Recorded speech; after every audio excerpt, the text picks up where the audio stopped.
Welcome, ladies and gentlemen, boys and girls, saints and ain'ts, congratulators, agitators, manipulators, and participators to another episode of The Bigger Picture, also known as the Throne Room. Today we have another esteemed guest in the seat of the esteemed. Very, very warm welcome and appreciation to Detective Robert R., who has served and protected our community for how many years? I retired in 2007, so it's like the military. When I was in the military, I'll tell you the exact number. It was 20 years, 3 months, 22 days, 8 hours, and 35 minutes. Thank you for your protection and your service Thank you. in this war of morality and chaos. Thank you. I always like to go to the beginning because there is always a consistent evolution going on in all of our developments. So can we talk about your family, you as a child? Where did you grow up? Oh, I was born in Harlem, but I ended up growing up in East New York, Brooklyn, in Linden houses. And at that time, it was a mixed neighborhood. You had Irish, Italian, Jewish. So most of my friends, it was like the Little Rascals.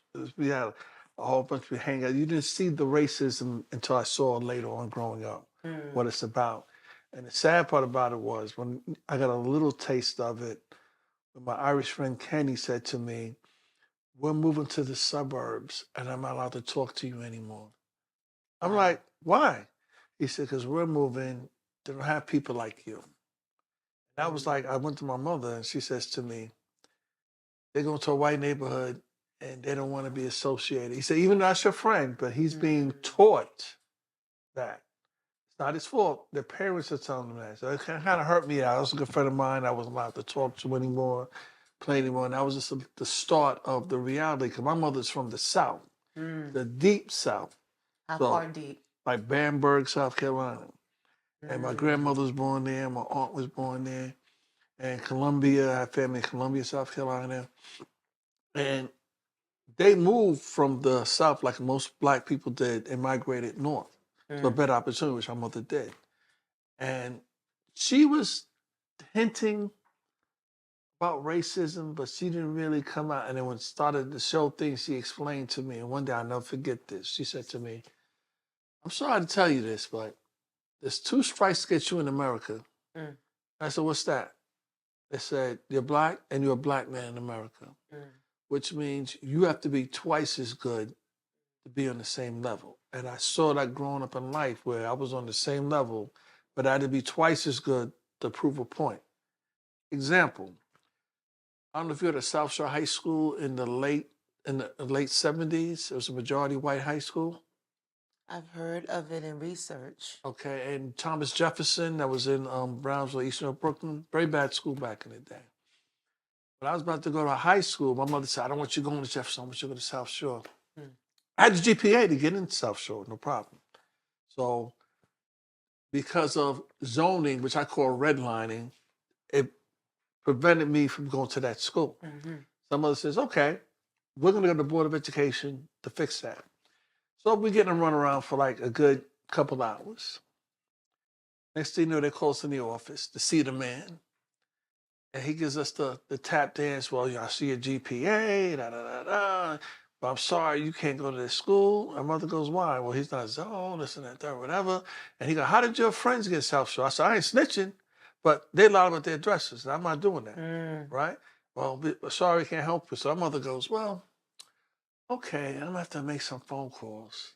And he's looking at my mother like, "Oh, who are you gonna call?" I said, "Well, if you heard of Percy Sutton back in the day, Yes. my friend's name is Percy Sutton, and Senator Cindy Fink is very political, and I'm gonna see him tonight." All right, so we leave it. Oh, hold on a minute, Mr. Reedy. Hold on a minute. "I'll take care of you downstairs." I go downstairs. The lady goes, "Congratulations, you've been accepted to South Shore." I was like, "Oh, really?" How miraculous is How that miraculous did it turnaround? happen? But this was the catch. You're not going to believe this. They said, "Well, you have to take a foreign language." I'm like, "Okay." I'm thinking I'm taking French or Spanish. They said, "You either have to take Russian or German." Before I could say, one was like, "He'll take German." Just like that. Then they made me start 3 weeks late. They wanted me to fail. They were laying the groundwork for your failure. Right. So my mother said to me, listen, prove yourself to these people that you're just on the same level as them. So I was getting into bed 2, 3 o'clock in the morning, studying to the point I caught up. So when the teacher asked a question about catching a ride, he was so impressed. And there was people that was there from the beginning didn't even know that. And they said, take an example from this young man that's studying hard. Now, the German part was a little difficult, but it ended up being that I ended up getting up 85 on the regions. For a person that, my teacher told me, you just take that as an elective in college. I probably should speak Hotel das Veta, I take the slave, little words as if I know that it's been so long. So I had to prove myself that I belong there. Also, I was on the wrestling team, the track team. And then when I about to turn 17, that's the dilemma where you have to make it. You're going to college. What are you going to do with your life? And I said, you know what? I would like to see the world. I would like to travel. The Marine, the Air Force, the Navy was the more optional because they're always moving, in a sense. So I graduated from the prestigious Carnegie Hall. That's the graduation. My mother was so proud of me. She said, oh, I'm so proud of you, son. What are you going to do? So I ended up joining the military. And let me tell you, I ain't gonna lie, I was a knucklehead. I was like a little gangster with the belt buckle back in the day. You know, the hip hop with your name on it. The Kango had the L juice. So I go to boot camp thinking like, yo, son, I'm so good, blah, blah. They broke me down. I got there and they hated New Yorkers. Anybody you know in the military will tell you, if you're from New York, they hate you. They get in your ass. To the point they make me doing push-ups forever, jumping jacks, to the point you can fight. And it gave me the discipline also. It changed my mindset.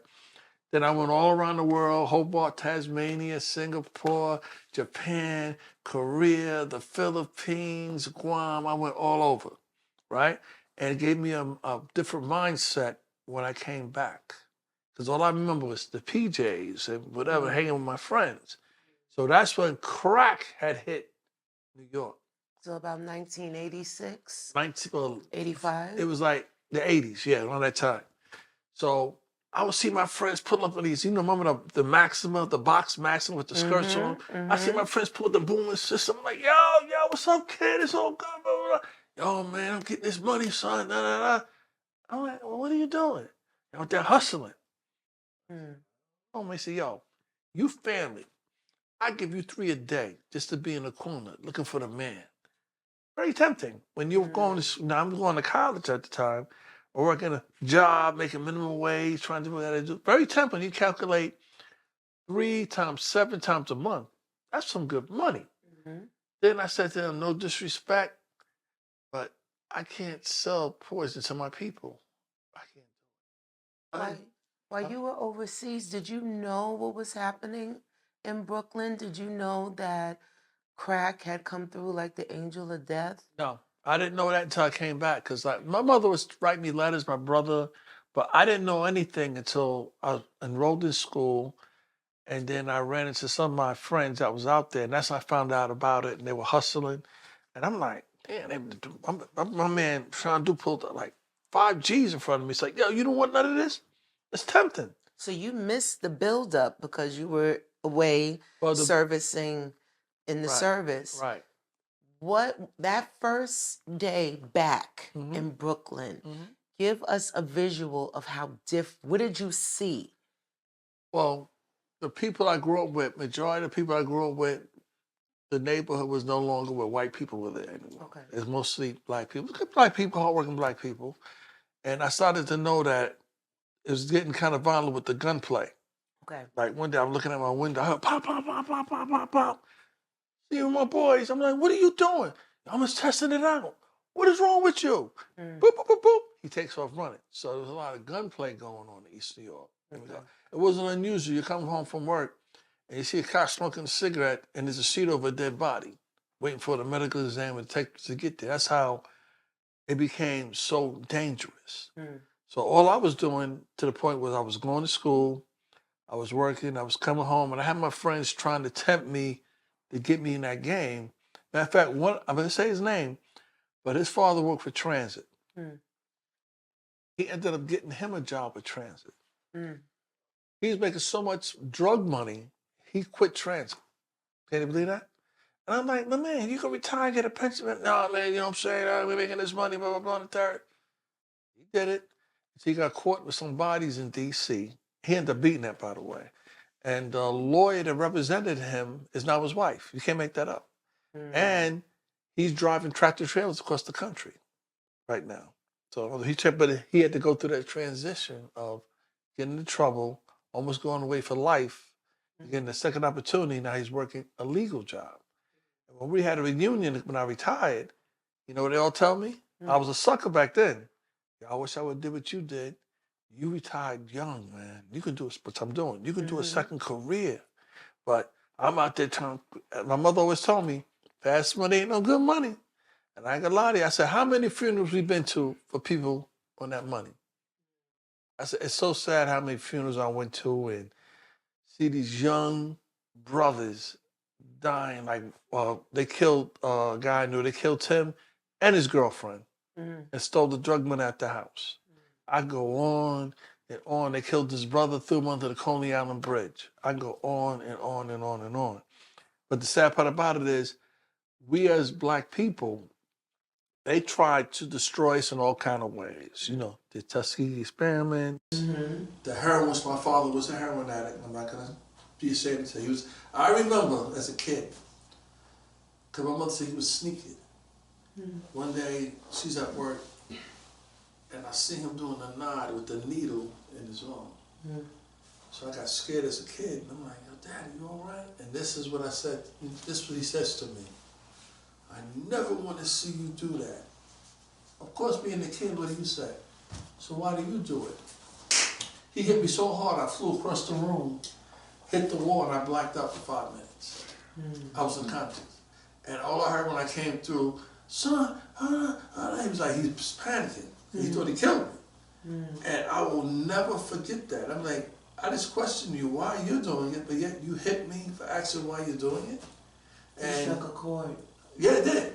But my mother and him ended up breaking up because of that or whatever. And the sad part about it, I didn't see him until I was 14 when we went to see him in D.C. with my brother. And the next time I saw him, when he's in the box. And the scary part was when I went to the funeral, he had a whole different family down in Georgia or whatever. And the scary part is when I walked into I'll never forget the look. When I walked into the church, people went like this. Because I looked just like him. They thought he got up and came out the back, the coffin, and came into church. They were looking at me like this. I'm walking towards the casket like. And then when I got to the casket, it scared me because that was me, identical. And I was like, yo, this is scary, this is surreal. And I remember the woman he was with, she was giving me hints, you should stay, blah, blah, blah, blah. You know, I said, listen, I'm on death leave with the police department. I have certain time to get back. Okay. And for some reason, they were jerking me with the death certificate. Because, see, she was trying to get his Social Security. But my mother was still legally married to him. They never divorced. So my job was personally me, well, we paid you DIF, and we don't see no death certificate. Did you make this up? Why would I make up a death? Right. Right? So finally, they were being sarcastic. When they sent me the death certificate, they sent me 8 of them. Right? I finally got it. And then my mother explained to me, I never divorced, blah, blah, blah, and the third, and this and that, whatever. I'm like, yeah, Mom, sorry what happened. Because she came down to the funeral, but she didn't go inside the church. And I said, Mom, she said, no, I'm not going in there, blah, blah, blah. I respect for the lady. I said, but Mom, you still married to her. Why can't you go? She didn't want to make a scene and drama. So that's why, driving back. And that was a month before my wedding. Can you believe that? When I found out he had passed. Then I ended up getting married. And it was good to begin, like most marriages are good to begin. Well, you were on the force at the time. Yes. And the only thing about my mother explained to my wife at the time is he has a unique job where there's a possibility he may not be coming home, if you know what I mean. Or if he's working, he'll work 2, 3, 4 days straight and may not see him. There's a lot of stress on him. That's why a lot of cops, believe it or not, they can't do drugs. So what do? They drink. They suppress. And I did a lot of drinking. It's a team of cops. We go, we hang out, we drinking, we in the bar, having a good time, this and that and the third. But it takes a toll on you. It takes a toll on your marriage. If you talk to anybody in law enforcement now, they're either legally divorced, in the process of a divorce, legally separated, or separated because of the job we do. And when I did Homicide, I worked 3, 4 days straight without being home. I come home, like the woman, I'm like, I'm here right now, I get a shower and go to sleep. And my wife would tell me, I thought you were dead when you sleep. And at the time I had sleep apnea on top of that. And that can kill you, you can die from that. Absolutely, because you stop breathing as you're sleeping. And that's what she said, you would stop for like 30 seconds. And then you go, I'm like, whatever. So I'm home in a deep sleep. She's shaking me for 10 minutes. I would come out of it. Then I'm like, what? Right. It's your job. Get the phone. We got a triple. A triple what? Triple homicide, all hands on deck. I'm going for 45 days again. Right. So I was never really home, but when I had my days off, I tried to. Broadway shows, romantic dinners. But then you have the element of the player haters, the females that see you got a good guy, and these are the ones that got 3 or 4 different baby mamas giving you advice on your marriage. Oh, you should do this. You should do that. And I told her, don't listen to your friends. Because they're envious of you where on the weekend, I say, here's $500, baby. Have a good time. I got the kids. Oh, don't worry about it. Only thing I ask you to do is when you get there, text when you're there and text when you're on your way. You're good looking, you're beautiful. I know dude's gonna holler at you. I ain't worried about you. Just go to have a good time. That's what they hated because you had a provider that was doing the right thing. And I met them, they're guys and they spreading their seeds all over the place, but you had a guy that did right, and then you decided you wanted to go outside. I'm jumping back and forth, and I told her years ago, you're gonna regret that. And sure enough, my son got married in July. Me and her went out to dinner, and before his wife and them came, she said to me how sorry she was. I regret it. Da, da, da, da. And I see that my mother told me before she passed, and I didn't believe her, that you were going to say you're sorry, and I didn't believe her. She said, you don't sleep well at night, what you did to you. She said, you did everything right. I'm not saying you're perfect, because nobody's perfect, but you did everything you're supposed to do as a black man that women are looking for, and look what she did. She said it. I regret it. Your mother sounds like a woman of a lot of grace and knowledge. Very spiritual. It's the same. She was a member of St. Paul Christian Baptist Church. I don't know if you heard of Johnny Ray Youngblood.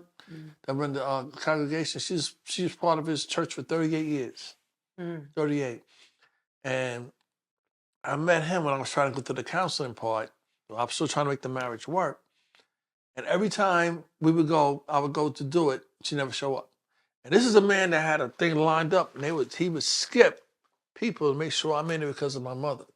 He would say to me, your mother's so proud of you and your brother. Oh, you'll make her so proud, blah, blah. And I'm doing everything in the sun to make this work. I said to her, you going to come to the counseling? I'll be there.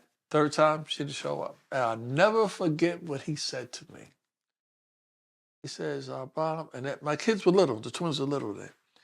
He goes to me, I'm sorry to say this, but you tried. You get effort, but this person is not showing any effort.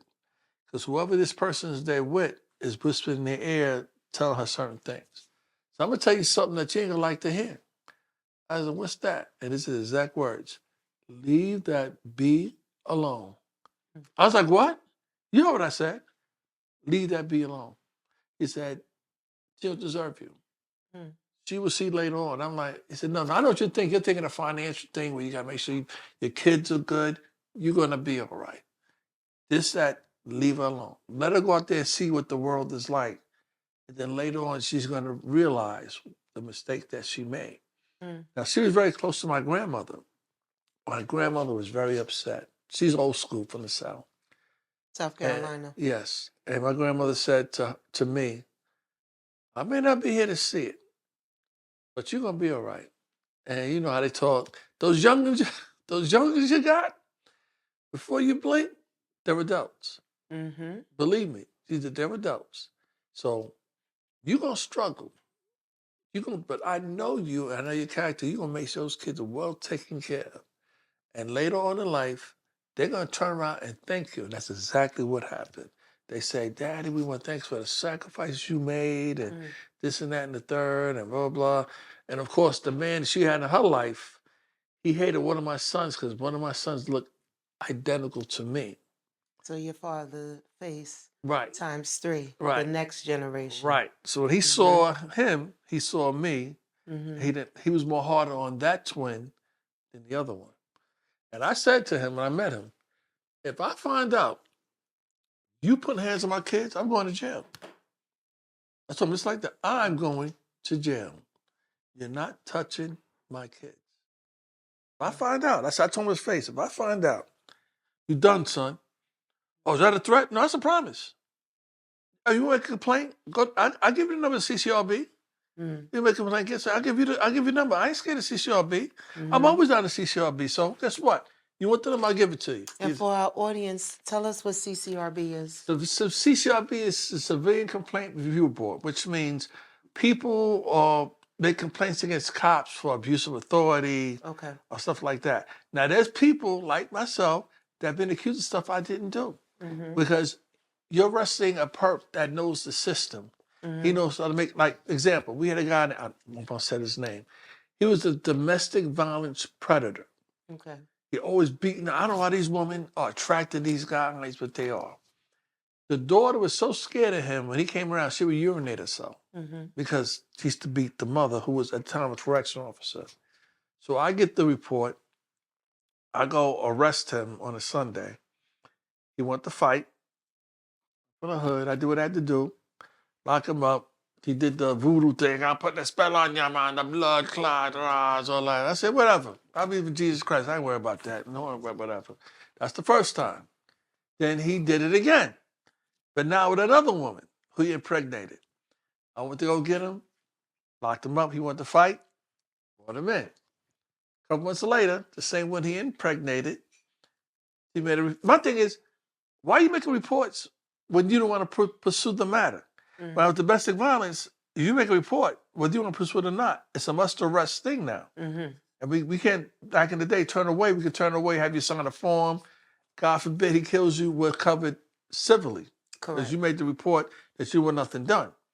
So this knucklehead had the nerve to come to the precinct and says to me, the blood clot, right? The judge said you cannot do nothing to me. I said, it's an act of water protection. I gotta lock you up. You're not gonna. It was WWE in the downstairs in front of the commanding officer's office. We were fighting. Wow. So now I lock him up. Take him upstairs. Now every squad has a cell they keep the prisoners in. Okay. The detective squad. So I'm getting the paperwork together, and there was a white detective, Kathy Keenan. She passed away. May she rest in peace. Her desk was next to the cell. This dude went like this. Boy, spit on her. Sergeant opens the door. Me, Bobby Parker, officer going to the cell, and I tell the sergeant, you don't want to see what's about to happen. I said, you don't spit on nobody. That's a total thing of disrespect. So we did what we had to do. Now he's crying to go to the hospital. We take him to the hospital.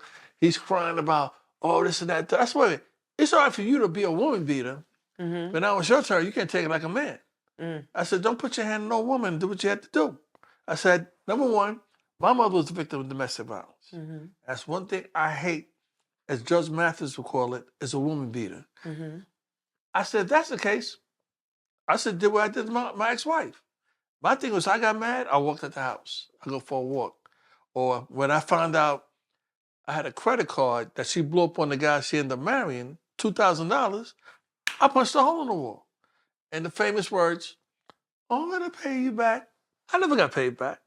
But that's the game people play with you, not thinking that what you do in the universe comes back to you. It's a circle, definitely. That's a fact.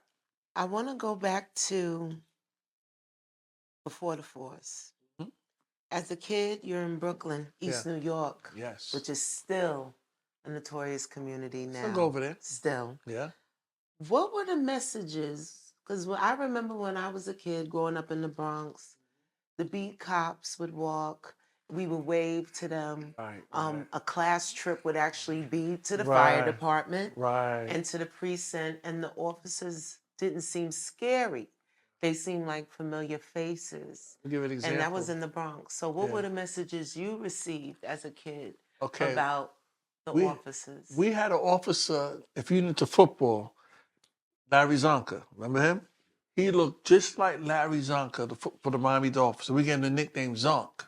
Okay. He always had the gloves on with the nice stick, not intimidating. Mm-hmm. And he would tell us, all right, kids, you got to stay off the grass, whatever. Otherwise, we looked up to these guys. They were like, and they would tell our mothers back in the day we did something wrong. Right. Like one day we were sneaking smoking cigarettes, young people, and Zonk came to the back of the projects and caught us. We ran. He goes, you can run, but I'm going to tell your mother. Mhm. So you knew he was going to tell. Right. And he did. And my mother, I bet PTSD thinking about a big when she found out that we were smoking, and she was slick about it. And She this goes, is a cigarette. This isn't a blunt. This is a cigarette. And I don't want the audience to miss it. You were in the P's, but I remember all the P's had grass. yes, Trees. yes, And there was actual signs that said, keep off the grass. Off the grass. Right. The families that are there now can't even probably visualize that unless they've been there 30 years plus. Right. So something like saying keep off the grass demonstrates the pride that was still prevalent in those communities. It wasn't about, oh, we live in the P's, so, let's toss all the trash on the grass. Right. We still, as a community, wanted that home base to look beautiful. And there was structure. And it sounds like Officer Zonk was a part of that community. He was. He was walking, come hang out with us. We sit. It was weird to see a cop sit down. Like, you know, in your mindset, he would sit down and talk to us about stay out of trouble and this and that and the third, because you starting to see there was some people getting in trouble and doing things they wasn't supposed to be doing. And he said, I don't want you to be like those kids and this and that and the third and blah, blah, blah, blah. And it got to the point where he was right. I was seeing people getting arrested. One of my childhood friends ended up trying to steal a chain, and the guy reacted. He killed him. He's still in jail to this day, and that was in the 70s when he killed this kid. So he was giving us a lot of advice, like, you don't want to go that way, and this and that and the third. And I said to him, not knowing it was going to happen, because I said to him, if I ever become a cop, I'm going to be like you, son. He said, he says a compliment. And when I was in the military, I come and say, I would never be a cop in New York. That's Why? Because at the time, the cops were getting killed left and right in the 80s, in the early 80s and 70s. And the fear of doing your job and getting killed, that's what's bothering me. So what happened? My mother, she goes, boy, when I got the mother, she goes, boy, we ain't laying up in this house. You ain't gonna lay and do nothing. You either working, you're going to school, you're doing something. And matter of fact, you're going to do something with your life. And I said, well, what do you want me to do? She said, here are these city tests that are coming up, and I want you to take it. I took a test for court officer, corrections, clerk, everything, but they take time to call you. Correct. Right. Even now, right. So what I was doing, I was in school, I was doing my thing, and I worked at HPC as a clerk. That's why I love animals, believe it or not. I love animals. And I was waiting to be called. Now, this is the thing that you're not going to believe, but I'm going to tell you. When I finally got called in early 86. Oh, that's a very powerful year when you think about New York City. Yeah. I had to go to Left Rack City. And the Left Rack City at the time is the medical division for NYPD. You had corrections, whatever. So I went to see my doctor, thorough physical, nothing's wrong with you. I go see their doctor. They said they didn't call your number. They found something medically wrong with you. They didn't call my number. I'm like, yo, what's going on? The black lady looked at the paper and looked like this. And I'm like, I don't like that look. Like she was pissed off. And they said, you're medically overweight. I said, I'm only 215. This part really got heavy. I'm 215. I said, how much do you want me to weigh? They wanted me to weigh 174 pounds. Oh, they wanted you to be ready for the runway. They want me to be Karen Carpenter. They want me to be Karen Carpenter, anorexic, right? I'm like, yo, there's no way. Well, you got to do it. So what I did, I went before I left. A black detective pulled me to the side, looks around and goes, I'm gonna tell you something. I'm not supposed to tell you, but if you ever say anything, I'm gonna deny telling you. I said, what's that? They got their quota of blacks, Hispanics, and the rest. The contracts, they got them in there. He said, do me a favor, don't give up. Try to lose as much weight as you can, which I did. So I got to the point where my neck was like an ostrich. I got so skinny. They would see my brother and they said, yo, how long your brother been on the pipe? They thought I was smoking crack. Do you remember that time when you couldn't lose weight because of it automatically? They thought I was on the pipe. You was on crack. Because I was running 10 miles a day, either 5 miles in the morning and 5 miles when I got for work, or if I couldn't do it, I'd run 10 miles at night. I was eating to the point, my mother political again, making phone calls, doing things with Ben Ward at the time, and my friend Skip, who I met at my job, his brother was a police captain. And I went to his house in Staten Island. He said, you're the people he said, you're the kind of guy we want for this job. Why? So my investigator called me up pissed off because the captain reached out to him. I'm like, well, if you do what you're supposed to do, the captain have to call you. So I knew that was a revenge trying to hold me from getting in there. So now I go for, they call medical review, and they say, what did they say, something about my weight? And I said, well, wait a minute. You say you want me 174 pounds. I caught them out there. They didn't know what to say. They're like, oh, well, okay, we'll be right back. They go in the office. 10 minutes later, oh, congratulations. Welcome to the New York City Police Department.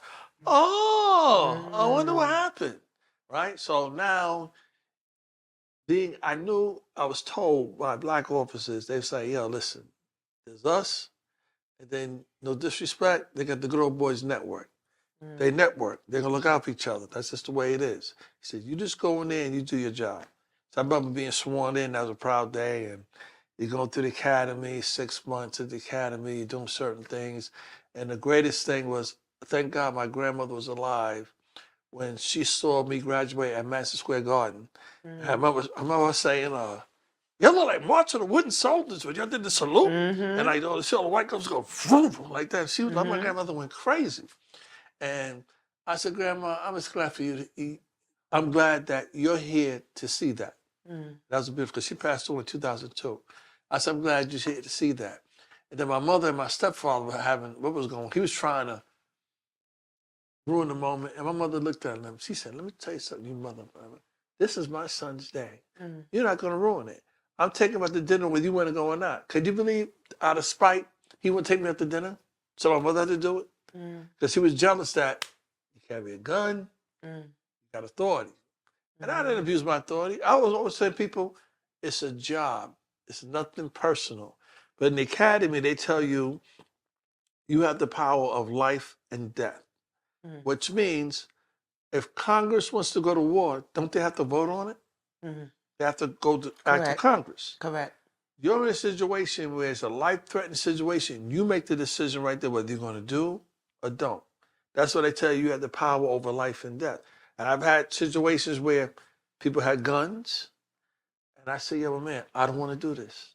I don't want to do it. Drop it. And cops said I was crazy. Like, he could have killed. I said, no. And they drop it.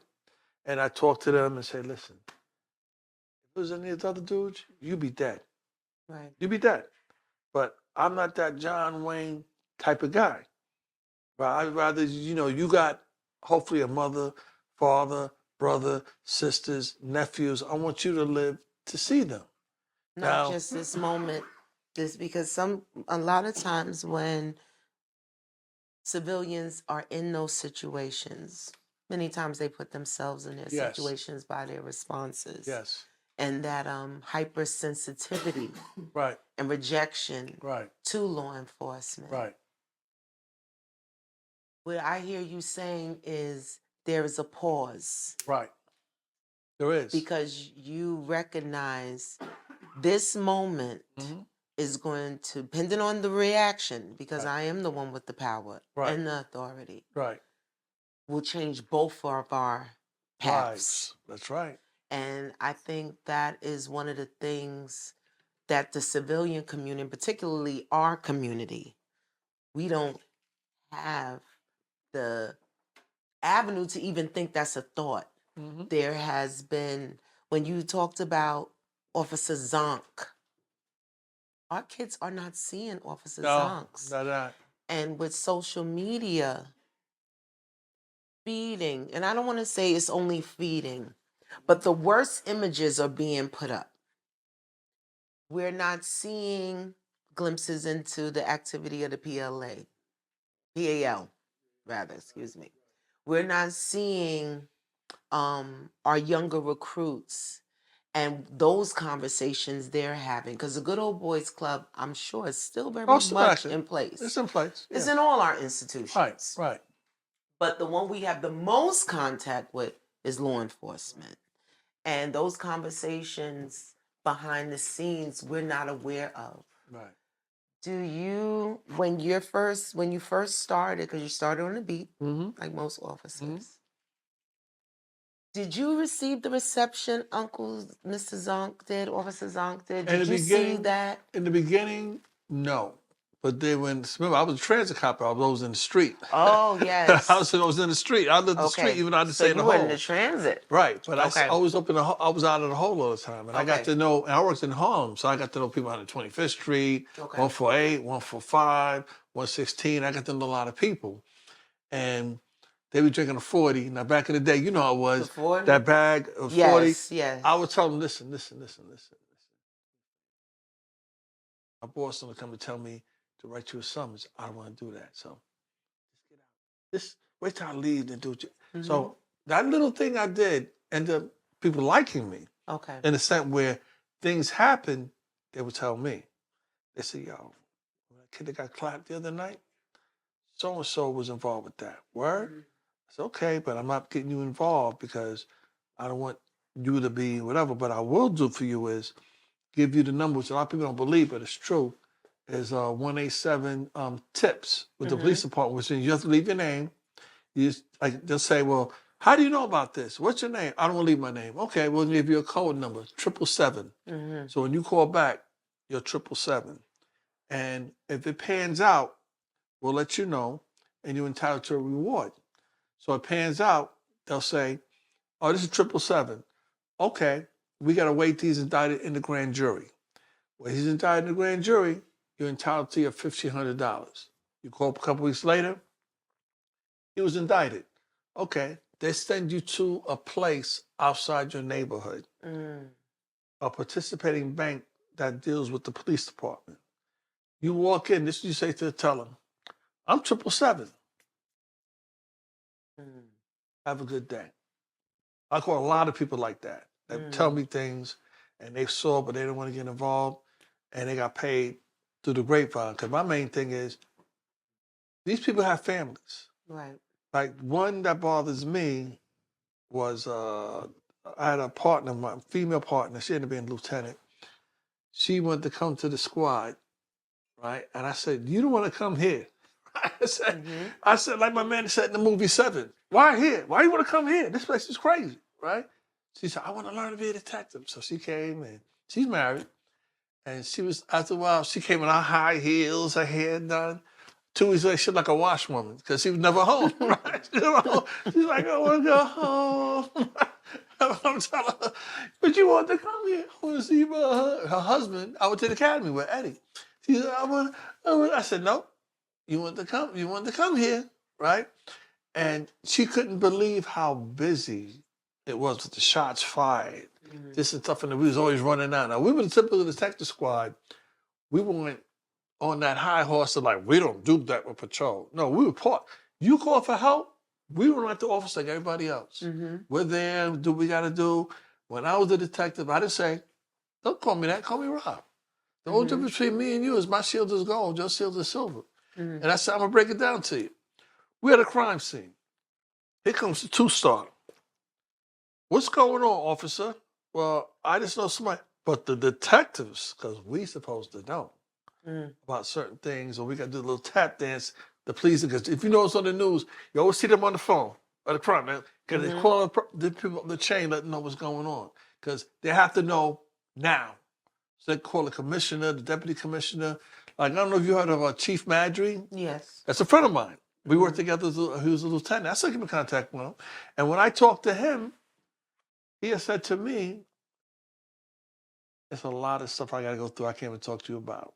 I know what it is. He says, I can't screw up one time. He said, I'm just riding the time, and I'm gonna get out of here and do what I got to do. But one case that bothers me, and I don't mean to upset you, but to tell you, but there was a girl that was 16 years old that was pregnant. Her sister had 5 kids before the age of 21. Okay? Her father told her, I don't want you to end up like your sister. She gets pregnant. She wore the baggy clothes that they do. They hide it. To conceal it. Right. Now, what do babies do when they come in this world? They cry, right? Yes. Okay. So she had the baby in the bathroom. Her father was in the living room reading a book. Now, babies cry. What does she do? And I'm not making this up. She puts the panties in the baby's mouth to shut the baby up. That's not good enough. Takes the baby like a sledgehammer, takes it by the feet, swings it over her head, cracks the baby's skull on the sink. Oh, it's not over yet. Post-mortem, she stabs the baby 15 times in the chest and throws out a 6-story window. I will never forget that.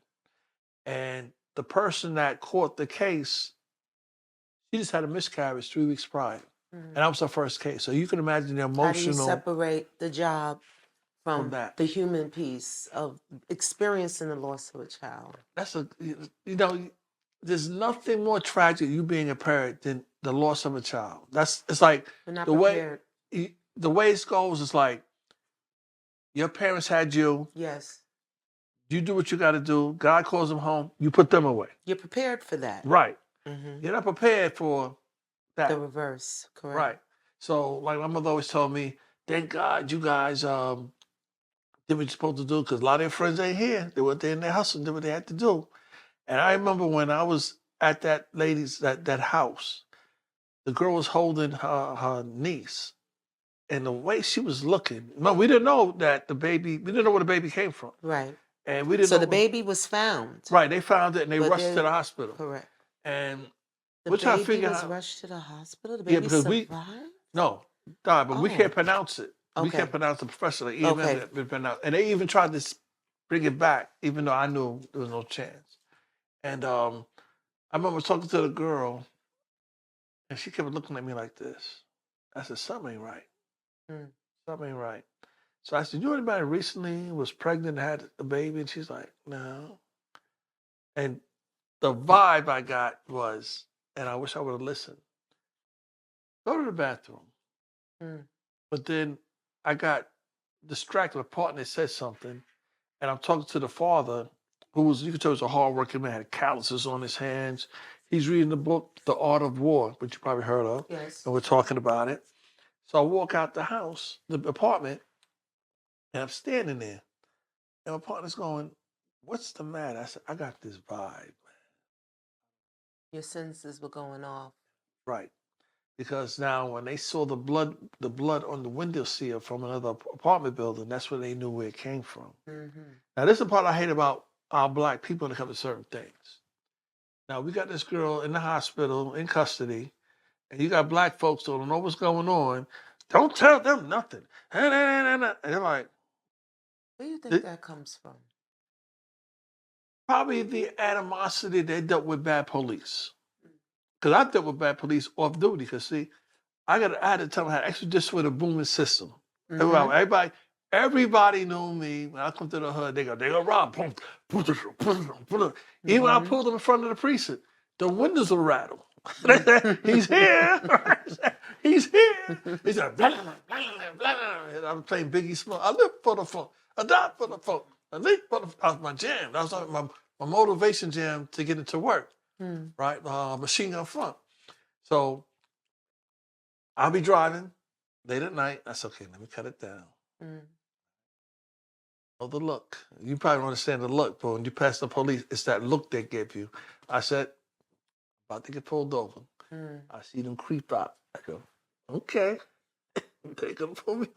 So they follow me. Otherwise, they doing their check. They run the license plate. Oh, you the 16 on the roll, which means information. They find your license legit, your insurance is legit. I said, okay. They're trying to find some reason to pull me over. They have no reason now. They're gonna make up something. Sure enough, they light it up. I said, okay, they're pulled over. And this is what I do. I tell my son to do the same thing. I put the interior light on. I take the keys to the ignition. I put on the dashboard. And I'm the police. And I put my hands like that. They come into the car. They're shocked. They're like, how you doing? How you doing tonight, guy? And I said, I don't know. You guys are pulling me over. What you put me over for? They go, what you mean when we put... Now they got an attitude. Right. I'm like, no, they don't know who I am. I'm like, what's up with the attitude? Who are you to tell? I was like, man, I'm just going home, minding my business. I had a long day. What's up with the attitude? Who you think you're talking to? I'm like in shock, like, oh, this dude is fishing to get me, right? So I'm watching his demeanor, but his partner was quiet, right? So I said, yo, man, let me just, tell me what I got pulled over for. You know what? I don't like your attitude. Excuse me?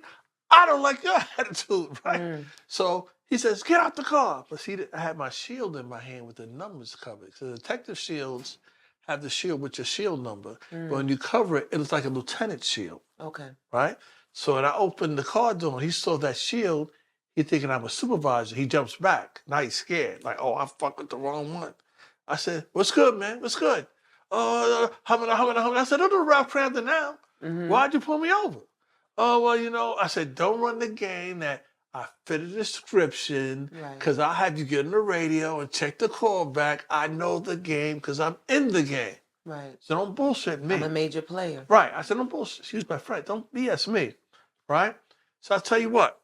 I want the supervisor here right now. Don't run. I know your shield number. I know the car number. So if you run, I'll go to the precinct and see you. See, I'm not the civilian you can do that to. Run to get away. I do what you do. So they call for supervisor. Can't make this up. Guess who shows up? A friend of mine from the academy. Sergeant. He sees me. He goes like this. What's going on? Let me holler at you. I told him what it was. He says, come here. Why?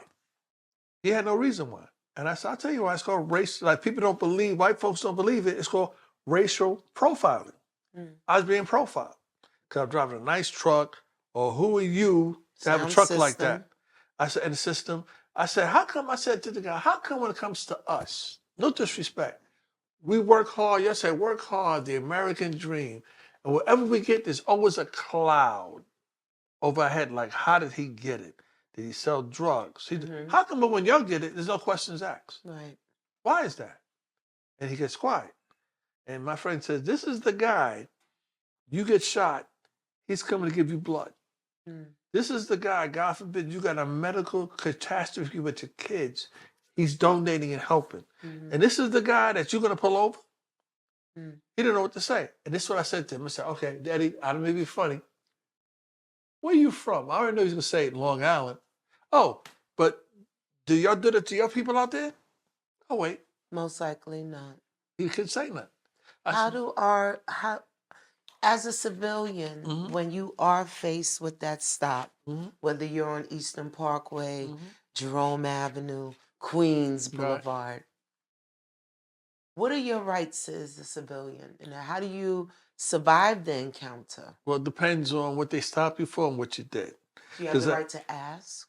Yes, but some of them probably But they'll tell you like you ran a light or you ran a stop sign, and in your heart and mind, if you know you did it, you did it. It's like you can't argue something that you did. If you ran a light and they caught you, you can't argue that. Speeding You're gonna too. stop speeding, you can't argue that. Stop sign. But if they're just pulling you over for no random reason, that's what I don't like.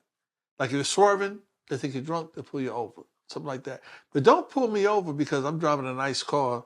Because in the hood, when you're walking the beat, you know who's who. Right. Like you see this dude, all of a sudden he's driving a 500 SCL. Wait. This guy don't work. What's going on? He out there doing his thing. You just sit back and watch. Because remember, you're out there every day walking around. And watching. And I always tell people, I'm at Ringling Barney Bailey Circus, and I got ringside seats. I see everything that's going on. And most of the people, eventually, like a guy in Red Hook, he was smart, but he got sloppy. He would sit up there every day, no hood, smoke a cigarette, drink a beer. He's one of the biggest drug dealers in Red Hook, but you would never know because he wasn't flashy with it. Guess what brought him down? The thing that brings all men down. Major purchases and women? Woman. That's it. A woman. Sometimes women are the major purchase as well. The downfall of man. If you know, Samson is a liar. It's in the Bible, right? He met this girl, and I can lie, she was absolutely, as they say in the hood, a dime piece. He was something. And you see, be like, damn, look at that right there, you know? But she manipulated him saying, well, you should buy better clothes. You should do this. Show the wealth. Right. You should buy a better car. She did all that. Now, she's making her feel good, whatever. She did a run with a key and got caught. Because they were watching. They couldn't figure out whatever. Remember, you my woman. Guess what they did? They flipped her, put her back out there with him. He's doing life now. Because of that what? That woman. So I always tell people, I'm not a chauvinist or anything, but the downfall for some men are women. And I've seen guys kill over that. Well, we know that wars have been started over wars have women. been started. But and I used to always tell guys when I got a guy that killed this other guy that's messing with his girlfriend, and my partner would get mad when I asked this question, but it's never been answered. I said, let me ask you a question. When you engaged in a sexual nature with your woman, and you hit to that part where, you know, you do your thing, did you see the Star Spangled Banner and fireworks? Did you see that? Because I see that. Nobody get next to that woman. Nobody. But if you did that and you killed, you have a reputation. They go, what do you mean? You going away for 25 years, my man. Problem.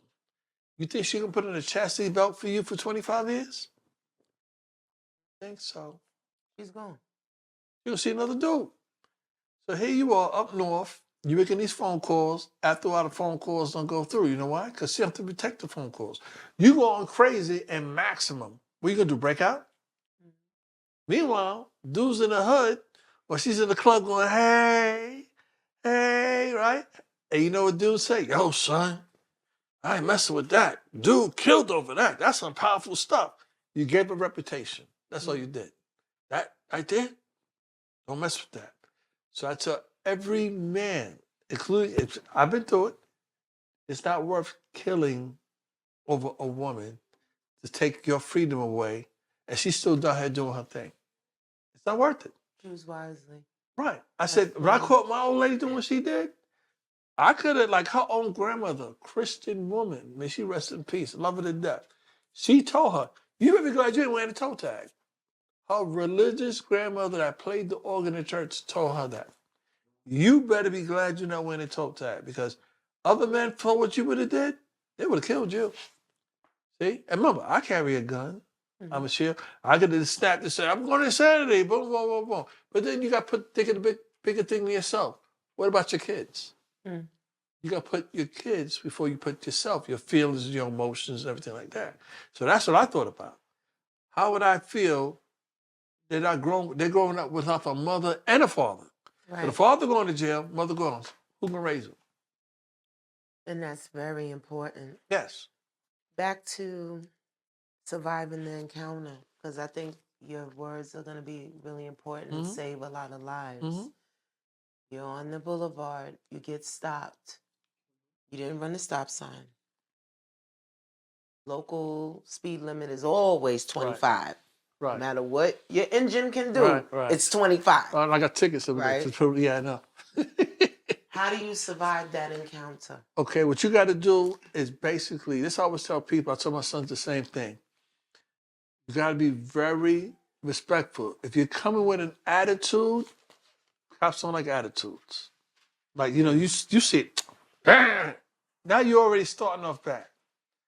You'll say to the officer, how you doing, officer? You guys are good, what's going on? And they'll have to explain to you why they stopped you. What you say to them is, officer, I know you got a rough job. It's a dangerous job. I pray for you guys all the time to be safe. So whatever you got to do, officer, I'm going to respect that. Makes them think. Wait a minute. Even if you did run a stop sign, whatever, the way you come at them, they'll say to you, well, you know what? I'm going to give you a warning this time.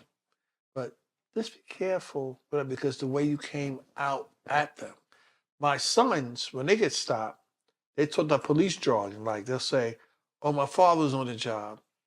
And they look at him like, he was the detective in the 6-7 squad. That's police jargon talk. Okay. Right? Because normal civilians don't talk like that. Okay. He's a 6-7 squad, he was a detective, blah, blah. And he retired, and they hear that, and they go, oh, how long have you been retired for? How did you enjoy retirement? Okay, you know what? This is a warning, man. Tell your father to enjoy retirement and be safe. So it's going to be on you with your attitude. Now, some you got the nicest attitude, and they still write you. Right. Because there may be that, as they say, there's such thing as a quota. Wink, wink. There's it's a quota. So they have to get their numbers, do what they got to do. That's it. But the problem is, I've done car stops where this lady almost hit our car running the stop sign. I was going to give her a break. The blood-clad rod, the Babylon that she's going on. Oh, hell no. I said, you ran the stop sign, and you got the nerve, and you almost hit that much, almost hitting our car. I said, you got the nerve to come at me like that? License registration. I said, we can elevate it from a simple 1096, which is a ticket, where I bring you into the precinct. It's up to you. I said, people say, I'm on my job, right? She's cursing me out, la, la, la, whatever. Of course, you got Josephine, I always want to be nosy. Officer, give her a break, because she's a pretty lady. Yeah, I said, my man, no disrespect. How come when there's a murder, and I'm looking for witnesses, how come I can't find a guy like you? They sit there and think about it. How come nobody wants to talk to me when there's a murder? But you see this, thinking you're going to get with that, now you want to talk to me. Have a good day. I wrote her. She tried to fight the summons like months later. I go to court, traffic court, and when I tell the judge what happened, by her attitude, he knew. He says, now I see why you got the ticket. You have a very nasty attitude. What do you mean? What the guan mean? Talking about officer excuse. So she basically talked her way into proving that she was guilty. And my thing is, I don't want to grab nobody for something they didn't do. Now, I don't know if you heard about a case a couple of years ago.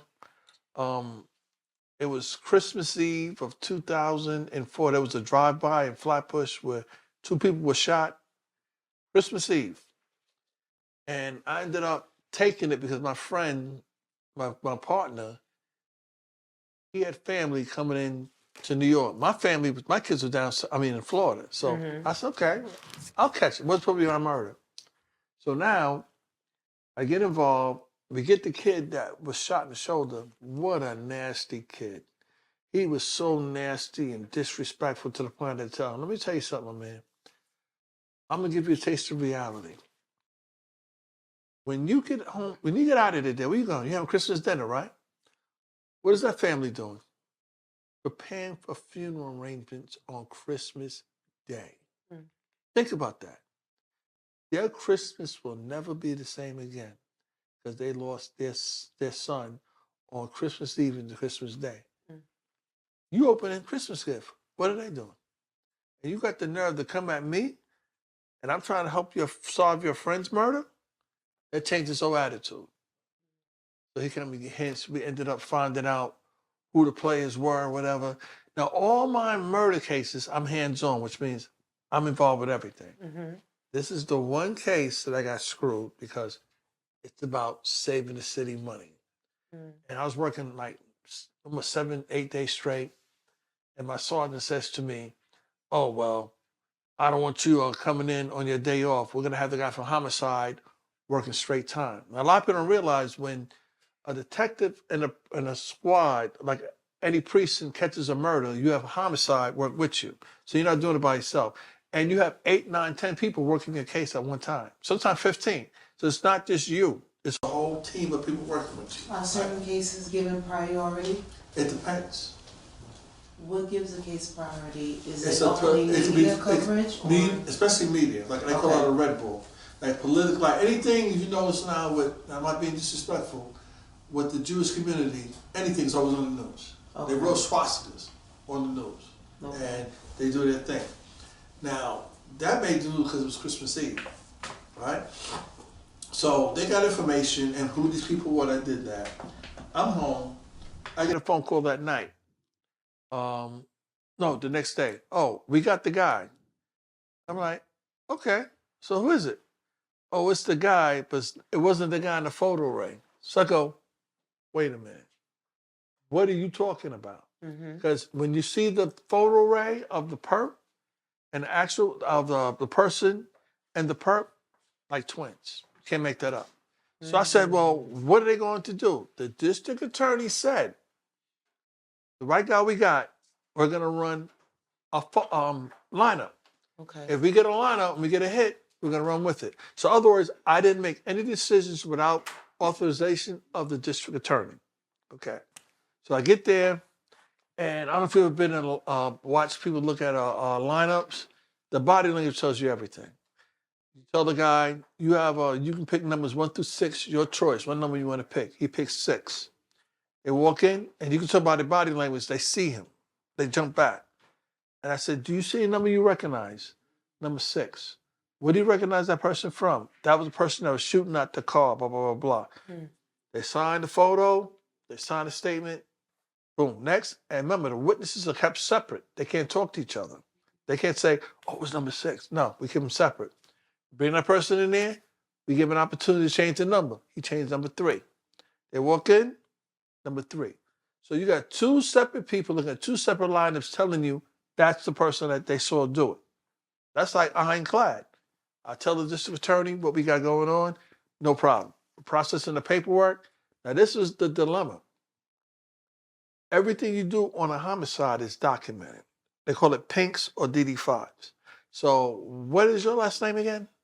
Your last name? Oh, okay, no way. I say. No, but this is what you would say. Right, I say, Mrs. Quackermeyer, I went to go see her, but she wasn't home. So what you do is, when you go to the person's house, they're not there, you leave a business card. Okay.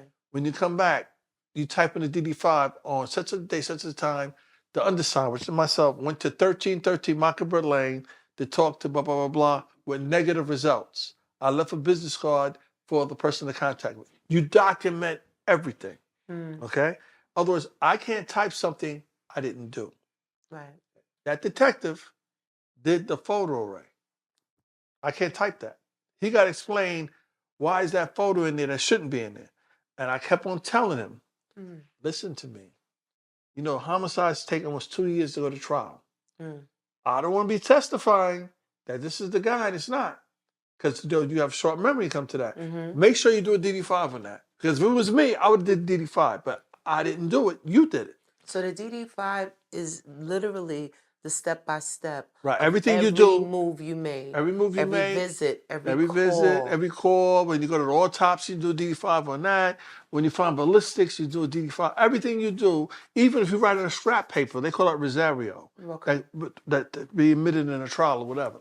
So now, 2 years later, they do the Wade hearing in the hunt. What can be suppressed? What can be whatever.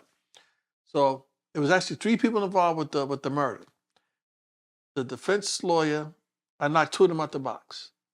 The third guy was walking like a peacock, like he had something. I'm like, something ain't right. Defense attorney. Right, something ain't right. So he goes to me, how long you been a detective? How long you been doing homicide? Never had a problem. Mm. He goes to me, so when did you realize that the person that's in this courtroom is not the person in the photo array? Now my heart jumps to my throat, and I'm going, that mother so-and-so screwed me. He was supposed to do the DD5 explaining what it was and why, and I forgot. So it looks like I'm committing perjury when I'm not. I believe that was the person in the photo. So the court stops, the judge goes, okay, we're going to stop this procedure. We're going to do what we got to do, and that's it. Now I go back to the command, it gets back, I had to see the chief and everybody. Now technically, it's a thing called, I don't know if you heard of modified duty. Yes. You ever heard of that? Well, they couldn't modify me. So they did think under a domestic violence clause called IO 90. In other words, they wouldn't take my gun and shield. They had to find a way to take it. And that's how they went about doing it. And they said, we're going to hold this in pending outcome of the investigation in the trial. I'm like, Chief, you know I get down. I don't get down like that. Then they ordered me to go see a psychologist. I said, what? Oh, they thought you was going to kill yourself over this case. I said, you're kidding me, right? You're kidding me. I said, number one, I don't believe in suicide. That's number one. Number two, why would they put all this trouble to see a psychologist? Basically, it's the trial or something. And the psychologist, do you want to kill yourself? I said, no, I don't want to do that. What are you talking about? Right. Now, they set it up where I was supposed to see psychologists, and I was supposed to get my gun and shield after that. They purposely set a time where by the time it was over, they were out of the office. So I couldn't get it until I go to trial Monday. I get a phone call, 4:30 in the morning. My man, he's a cat. He says, you're the flavor of the city. I said, what are you talking about? Yo, they got you on page 2. Full body shot. You got the phone in your hand in your money suit. You got the cigarette in your mouth. And it says, they try to make me look bad. DUH, detective, may blow murder case. I'm like, yo. What was that moment like? My mother saw it, she started to panic, and she says, I'm calling the prayer warriors in because I know you're innocent, and blah, blah, blah, blah, and do what they got to do. Because you got to remember, I got promoted because of that case. So you had a lot of haters that probably made phone calls for that to happen. So I said, Mom, be all right. I had to get a DA lawyer, not a delegate, a lawyer. So I tell the lawyer at the courtroom what happened. He goes, you didn't do anything wrong. He says, it's Martin's the one that's got it. Now, the guy that screwed the case, he's retired. And this is what he tells me. So he retired before the trial. Right, way before the trial. Okay. So he tells me, I want to make sure you get your pension because I got mine. So I said, didn't I tell you that day to do something with that DD5 and you didn't? I can't type something I didn't do. You did it. And because of that, my name's in the paper. Did I mention your name? Your picture's in the paper. My picture's in the paper. Some people will never, because people saw it, they will never forget it. I said, I'll be forever remembered by that picture. What about you? You the one that did the photo array. What's good? Oh, I'm so sorry. They can make me like a buffoon on the stand and this and that and the third. Blah, blah, blah. That's all right. But the point of the stand is, I still got to go testify in regards to whatever, because they're gonna. The defense lawyer think he's gonna have my goose cooked. But I got a surprise for him. So I go in there, I testify, and the judge catches. Oh, I understand now what's going on. You can see him look like this, like in shock. So I explain everything, and he goes, "So when did you? Last time you saw my client?" I saw such a day when I arrested him for murder too, and I realized there was 3 guys in the audience. There was courtroom was packed. The media was there. Everybody, Channel 2, 4, 7, the whole media was there. So I see these 3 guys get up. It's like distinctive. I'm like, something's up with those guys. Because when they were looking at me, they get up and walk out the courtroom. Joey Calabrese, man, he rest in peace. You heard about, I don't know if you heard about a detective that killed himself on the Belt Parkway a couple of years ago. That was him. He trained me. He was a big wig in the DEA also. So he goes outside to meet with them. I found out later on that it was a sergeant, a lieutenant, and a captain. And they told him, listen, We had to come because this was in the paper.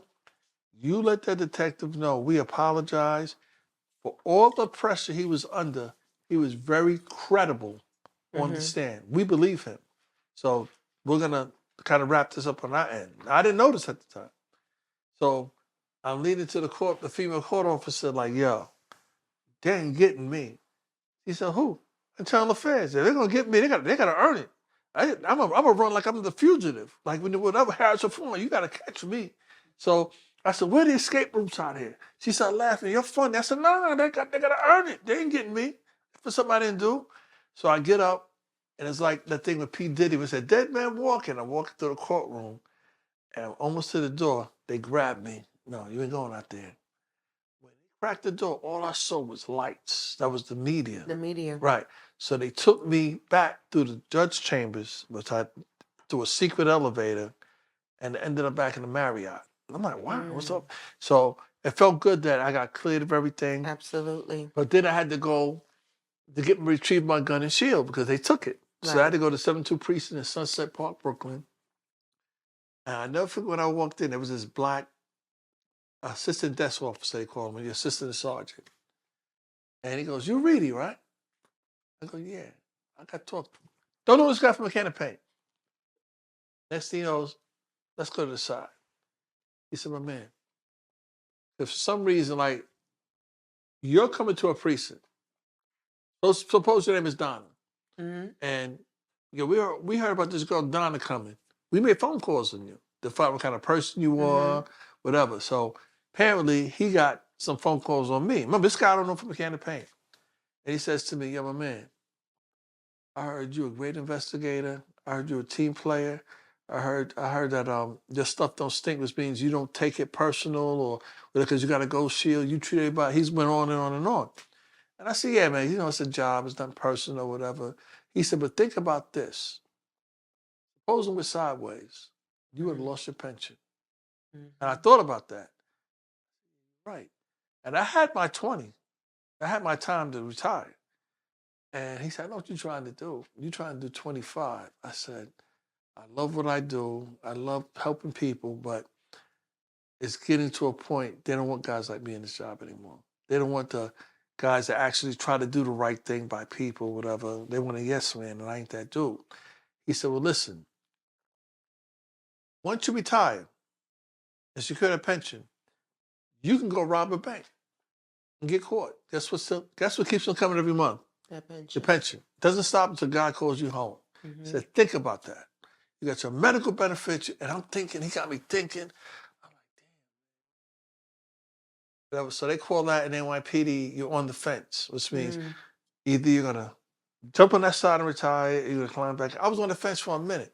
And every day I was coming to work, it was getting harder and harder and harder. And with that case, there's an old saying, once bitten, twice shy. Everything I was doing compared to before, I was like so careful. Which I was always careful before, but now I'm over compensating. Because that's the trauma from the experience. It could have all been taken by something that you had foreseen during the investigative stage, and you warned that other officer. Make sure you cross your T's and dot your I's. He didn't, and it came back to bite me. And it came back to bite you. And that's the sad part, because some people, no matter what you say you do, some people are going to believe you did it. Yeah. And some people are going to believe that you don't. Now, people that know me know. They said, no. There's people that were like, well, other squads are saying, oh, he effed up. Blah, blah, blah. And the detective will say, no, I know this guy. He ain't like that. He does everything he's supposed to do. He said, it was that guy from Homicide that screwed that up. It's just that he didn't do anything with the DD5 because he didn't do it. He didn't show the photo right. Right? So I always tell people, how come, when they review, let me go over this part. This is important. I ended up working for the Eagle team. You know what the Eagle team is? No. Okay, the Eagle team, the MTA, is people that do the select bus service. Okay. Right, they write suburbs on the 44, yes. whatever. Okay, I started doing that in 2013. I got in 2013. 85% of the people that do that are retired law enforcement, right? Now, you go out there and we get on the bus and we announce ourselves, tickets please. Proof of payment. Now, people try to be slick. hold a ticket from last week, thinking we don't read it. Right? Or the ticket on the floor. There you go. But then you know what we do sometimes? We can get the MetroCard and it'll show match that ticket to your MetroCard. Okay. See, so I've had those tricks. I know all the tricks, right? So they say, oh, and so I go, no, something right. Something right. You know, I catch them. Mm-hmm. So you have people that curse you out, F you, and they would go off, whatever. Is that a New Yorker attitude? Yeah. Where, you know, I know I'm wrong. Right. But so what? Look the other way. I got places to go. Okay, now I'll explain to you. That's a good scenario. But you got to think. Maya Angelou said, when you know better, you do better. Correct. You know when you're on that bus, you can purchase a ticket. But what do? Correct. You get on. Mm-hmm. Right? Now you get caught. There's an attitude. No. Correct. You're the adult in the room. You're supposed to know Mm-hmm. better. Right? Don't get mad at me because this is what they paid me to do. Correct. All right? Now. And you're aware right. that this is something that's imminently can happen. It may not happen at Fordham. Right. But you're going to encounter You're the going to encounter. evils. We have people that run on us or whatever. And I had one guy, he's a Jamaican guy. We was doing plain clothes then. It was in the 4th precinct. And it was on the BX-19. Okay. And he says, me the blood, I'm not going to pay that. I still going to pay the Bobby line. I said, oh, man, I even gave him a break. I said, just pay your fare. Right. I said to him, just pay your fare. We're going to go about our business. Me not going to do nothing. We're not a thief. I said, listen, I'm practically begging him to do the right thing. Pay your fare. Now, that was the guy I worked with. I can say his name, but he is like a Terminator. He has that strength. And he's a millionaire. But I tell him to this day, why are you still here? So he swings at him. Now that's escalated quickly. Now you remember that those horror movies like Michael Myers with the blank stare? That's him. Yes. So he swings at him. He was like this. I said, my man, please don't do that again. Please. This dude is crazy. Me not scared. Me not fear him. I said, listen, don't do that again. Well, you heard people go, oh my God. He picked him up like the reanimator, picked him up with his head, slammed him. We got him down. We handcuffing him, whatever. One of the guys I work with, his pants dropped down. Oh my goodness. So we handcuff him. We take him off the bus. Now he's crying. But he's playing the tough guy in the beginning, right? Then I look at him and go, oh, hell no. You peed your pants. He wet himself. Unbelievable. So I said to him, you was talking on us, I'm the Jamaican red dot and all this, but yo, you urinated He was yourself. Lennox 10 minutes ago, and then... Yeah, right. And then he... So when the 4th precinct shows up... A whale up, you know, what happened? Yeah, he's crying, they're laughing, they're like, yo, well, man, you gotta go in the precinct and get processed. So we take, everybody's making fun of him. Like, you needed the pens, and it was going, either me sorry, man. I said, I begged you to pay. And what did you tell me? You just wanted to take it somewhere else. So now you got to explain to the district attorney and judge. That's on video. Those cameras are clear as day on those buses. People don't realize. Yes, clear as day. I said, so when they reviewed the video, now when I was in plain clothes, I'm like one of the homies on the street. You would never know. So the district attorney goes, who was that guy? Who was that citizen helping you? He go, he's with us. They go, he's with you guys. Because they couldn't believe it. See, he gets that look all the time where people don't believe who he is. Even when he was in the police department doing undercover, they never believed it. Like when I was buying guns and drugs, like in the end, when I got the guy, he goes to me, nah, Mike ain't down. There's no way. Nah, not him. I walk through my gold shield on the table and walk out. He's like, they don't still believe it. You know they believe it? When you're sitting on the stand and they with the defense attorney, they're looking at you like this. So there's no denying it at that point. But I still don't believe it.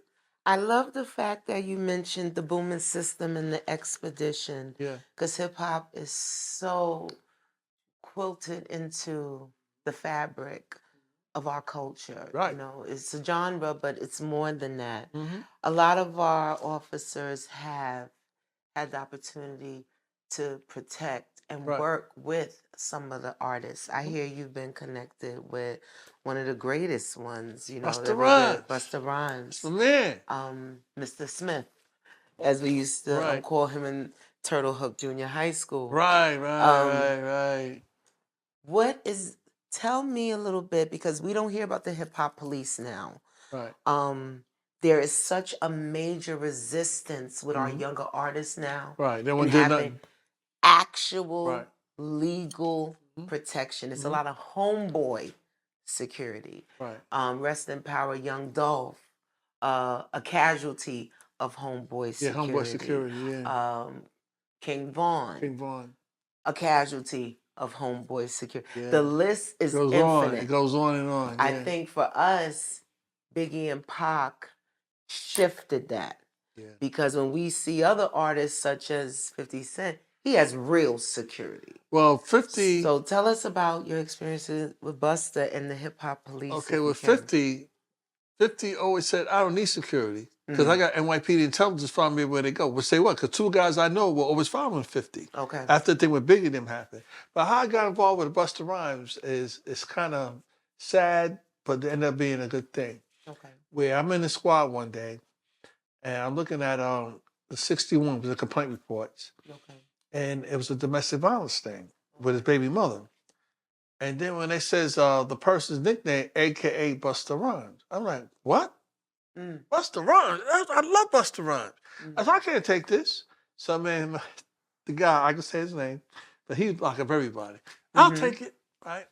So I remember we worked through with his lawyer, and Colin, I said his name. He's a comedian too. He told the lawyer, if he don't be here at such a time tomorrow, when he's at Madison Square going, woo, I'm going to snatch him out before I go hard, and he's going to be off that stage, right? So he came. I mean, people going crazy. He came in, and I shook his hand, we're talking, and he signed autographs, taking pictures, and blah, blah, blah, and the third. And they did a thing where they call it a walkthrough, where they speed him through the system, because he's a celebrity. So we walked him through, and he says, you guys looking for work? I said, we got to get permission to work for you. So you got to put off-duty employment form. You got to fill out, which was approved. So we were legit. We worked for them, like we had different shifts. Like if you were doing something, you had to be in the studio and do what you had to do. And I mean, I did do being. And what's that song? Do do do do do. Put your hands where your eyes could see. I've heard that it had to be 20,000 times. 20,000 times. And I kept on saying,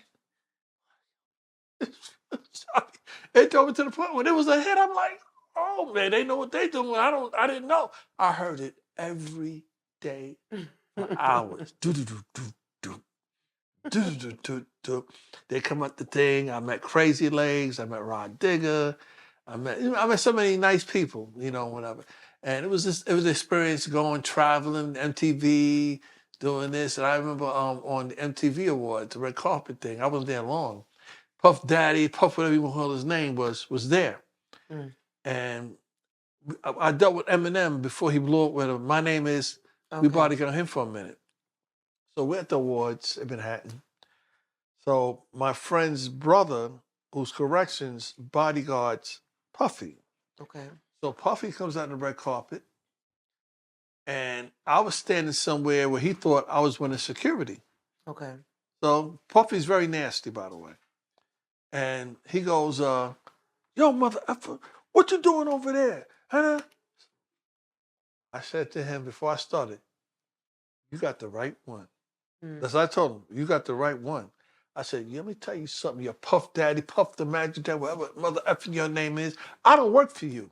All right? So you can kiss my entire black ass and talk to your security like that. I ain't that dude. Matter of fact, if your security's right now, I would have clocked you, son. Now he's looking at me like this. Right? Now all the security's like kind of grinning because he don't really pay them well. Right? I said, so what's good now, man? You got anything to say? He walks away. My friend's brother goes, yo, like that. I said, how you gonna put with a guy that don't pay you while I'm talk down to you like you a peasant? I said, this my man Trapper take care of us. And we're like family. You look out for us. His mother loved me, blah, blah, blah, the third. I said, that's what you put to treat your employees. You don't treat them like he did in those And Dave Chappelle would get me some goat milk and the guy's carrying him on his back and all that. That's kind of based on the truth. You know what I mean? The stuff that he did with the people trying to get famous. So when I saw him again, like somewhere else, whatever, he remembered. He stayed away from me. Because his mind was, that dude crazy. He don't work for me, so guess what? If I don't work for you, what do you tell me to do? Absolutely nothing. So the sad part how we lost with Trevor was one night, I told the husband this, he was going to go to the tunnel that night. The world famous tunnel. Been there a For lot of all of times. you that missed out, golden era. Yeah, golden Mr. era. Going Paradise Garage or something like that. The shelter. I was a clubbing dude. And I told him, don't go. Don't go, man. Ain't worth it. Whatever. We ain't there with you. All right. Remember, we're the legally armed people. You're not. I said, don't go. What does he do? He goes. Driving a black man driving a nice Mercedes-Benz speeding on the West Side Highway. Boop, boop, boop, boop. Gun. Got arrested. They made the news and everything. We get the call. I'm like, didn't I tell this dude to not do that? But why do you have to do it? Now, being that he got the gun, guess what that means for us? We can't work for him no more. Right. Because he's considered a felon. And I like working for him. He was good people. I haven't seen him in a minute. Good people. But we had to fall back in regards to working for him. And it hurt because we had a good time to travel. Bobby Parker, may he rest in peace. And Jimmy Nash, they went to London with him and Germany when they did the thing. And when Bobby and Pat got killed, September 10th, 2004, Buster came to his wake because he liked Bobby. He came, everybody said, oh, he's that. Because he said Bobby was a good dude, man. And the way they went out, how they got killed that night was, it was the anniversary for 9/11. I'm going to tell you, my mother used to call this a divine intervention. I worked around the clock on a person that was stabbed 61 times, right, in his bedroom. Around the clock. We found out who it was. We get him. We do what we got to do. And the person that ended up killing Bobby and Pat, I was with Bobby when he locked that guy up the first time. He always wanted to fight, whatever. And my mother calls me and tells me, I need a favor. I said, what's up, Ma? She goes, I need you to take me to Costos, I said, Ma, I'm making money. She said, oh, I need you. I said, I'll tell you what, Ma, I'll call you back later. Something's telling me, go to your mother. I'm fighting it. I make this money. Something tells me, go to your mother. So if we pull a block away from the precinct, me and my man Hector, Hector go, what are you going to do, my man? I think I'm going to go take my mother and deal with that pain line Costos. So now I go into the precinct. I go up to the squad office. Bobby tells me, I got a phone call that the guy I'm looking for is at his mother's house. And I was going to say, let's go. But something told me, go to your mother. I said, Bob, my mother. He said, no, you got one mother and there's no other. Go. So I leave. Now I drive out to the 5 towns. I'm dealing with this aggravation of traffic. I'm dealing with the lines of Costos. I'm like, oh, I'm losing my mind. I go back to my mother's house and I fall asleep. 8:20 p.m. I wake up in a sweat. My brother's looking at me like, you all right? I said, no. Man, I said, I feel death. I said, it's not family death, but I feel death. As soon as I said that, breaking news, 2 detectives from the 6-7 precinct have just been shot. That's what I was feeling. My mother I said, I got to go. I'm going on Linden Boulevard running lights, which I was doing, running lights to get there. There were so many police cars, cop cars, everything. They were lined up. I had to park my car and run. But I get to the front of Kane County Hospital because they didn't say who it was. People go, we thought you were with them. I run into emergency, see Pat covered, and he's starting to turn a certain color. Bobby was still fighting like this. Now, I'm looking at the spiritual sense, like the ancestors are saying, it's right over here. You can come on. He's like, no, I got things that I got to do here that I'm not finished with. Now, mind you, Bobby Parker was a power lifter. He pushed up 500 pounds like it was nothing. He was like an NFL middle linebacker, and he was light on his feet. You see a big guy like that, you can laugh like that dude can move, whatever. He was well loved by everybody. FBI, and loved to eat. Loved to eat. He enjoyed his food. So when I'm watching him do that, and then his arm went like that, to the line, they were still working on him, I knew he was gone. Now there's a officer who's now, believe it or not, an inspector. She was a civilian when I met her through him. I come out the emergency room, and I give her that look. To this day, I will never forget that scream she let out. I will never forget it. I mean, it sends chills to the body when I think about it. And she was jumping up and down, and I didn't have to say anything. She knew he was gone, whatever. And that broke me in the sense where, we do this job every day, and boom, something like that can change your life forever. Right. I mean, this is the guy he arrested 2 prior times. And the guy ended up getting his gun, shooting him with the gun and shooting Rafferty with the gun. Now, when the guy was running away, before Rafferty passed, he took a lucky shot and shot the guy, hit him in the foot. Okay? Now, we're in the precinct. We heard the manhunt that he's on, I think, New York, if I remember, New York Avenue. So we're closing in. And I'm not going to say who the boss was, but he's up there. And I said, so what are we going to do when we get there? This is what I get.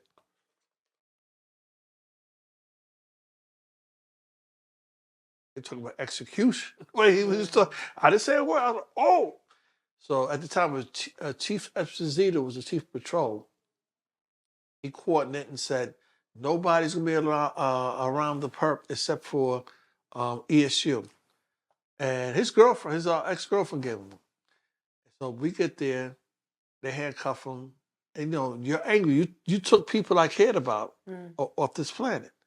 So I remember the next day, they were bringing him in the precinct. The whole precinct was down on the main floor. You could hear a pin drop. I heard it was a radio chatter. And they were walking in. You had an inspector behind him. You had Tyrell, which is the people that do all the technical stuff, whatever, filming. So he can't say, oh, they beat me up. They did this. They walked him in. They live scanned the fingerprints, whatever. And you're just looking at this guy like, this is the dude that took my buddy away, And they gave our squad a week off, which means they had people cover us. When I came back, Bobby sat behind me. Rafferty sat next to me. I did not sit on that side of the office for a week because it just made me very depressed. Bobby Parker making jokes, laughing. He was a big Trekkie fan, a big James Bond fan, and you're gonna miss the laugh and everything like. He was a good person. Rafferty, good person. Hunter, wife, family, whatever, good people. And bad things happen to good people, as they say. So when we had to do the funeral, I don't know if you ever seen a police funeral. It's very prestigious. Yeah. But to be inside of the real thing where you actually know the person, and you see behind the scenes where we had to be in our dress blues. We had to stand by the casket in parade rest while people come view the body. And then when it's time to get your relief, the person salutes you and you move on like that. So I had to do 2 funerals in a week, police funerals in a week. So we did Rafferty's first, and that was big. That was big. I remember when his son's coming to church, he had his daddy's hat, and he's doing the salute. That touched me. I was like, oh, man. Then you go to the cemetery, and everybody places a rose on the casket, do a salute. And then we had to do that 2 days later with Parker. And that's where Buster showed up. So I walked him in there, and he was hurt by seeing that. And he kept on saying, he's a good dude, man. Why would somebody do that to him? I said, well, Buster, no disrespect. There's a lot of people like that in this job that don't get the credit that what they do. I said to him, I've taken kids, I risk kids where they want to be gangster, right? That's okay. I go get their mother's permission. I want to take them to see an autopsy. Have you ever seen an autopsy done? No. You don't want to see that. It's very depressing, disgusting. And I always tell people I've watched it so many times to the point I can do one. That's how many times I watched an autopsy. So I took these 4 kids, I'm going to say who their names are, all gangsters.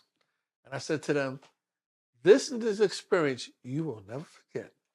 I said, when you walk into that morgue, you're going to smell something you will never forget. It's the smell of death. There's 2 things in life you don't forget when you smell it. Burning flesh and the smell of death. I said, now, I have to have you wear the mask, put some Vicks vapor rub on your nose, because no matter what, you're going to smell it. Now, the people in the morgue, they love stuff like that. They want to bring you the worst of the worst. So we walk in. They know I hated going. I hated going to that place. So we get there. I put on the smogs. You put everything, the thing you had on, whatever. And they look. The guys I know looking at me say, "Read it. Well, no, you don't like being down here. Imagine them." I said, "You'll see." They brought this young boy, 16, that was riddled with bullets. The look on their face. Remember, he's as old as you are. Right. Now he's laying on a slab. They're working on him. One kid almost to the point he was ready to faint. I had to catch him. I said, see, don't you notice when you go to a funeral This is true. and you watch a person that was murdered and it's like it's not themselves. They clean you out. They clean you out.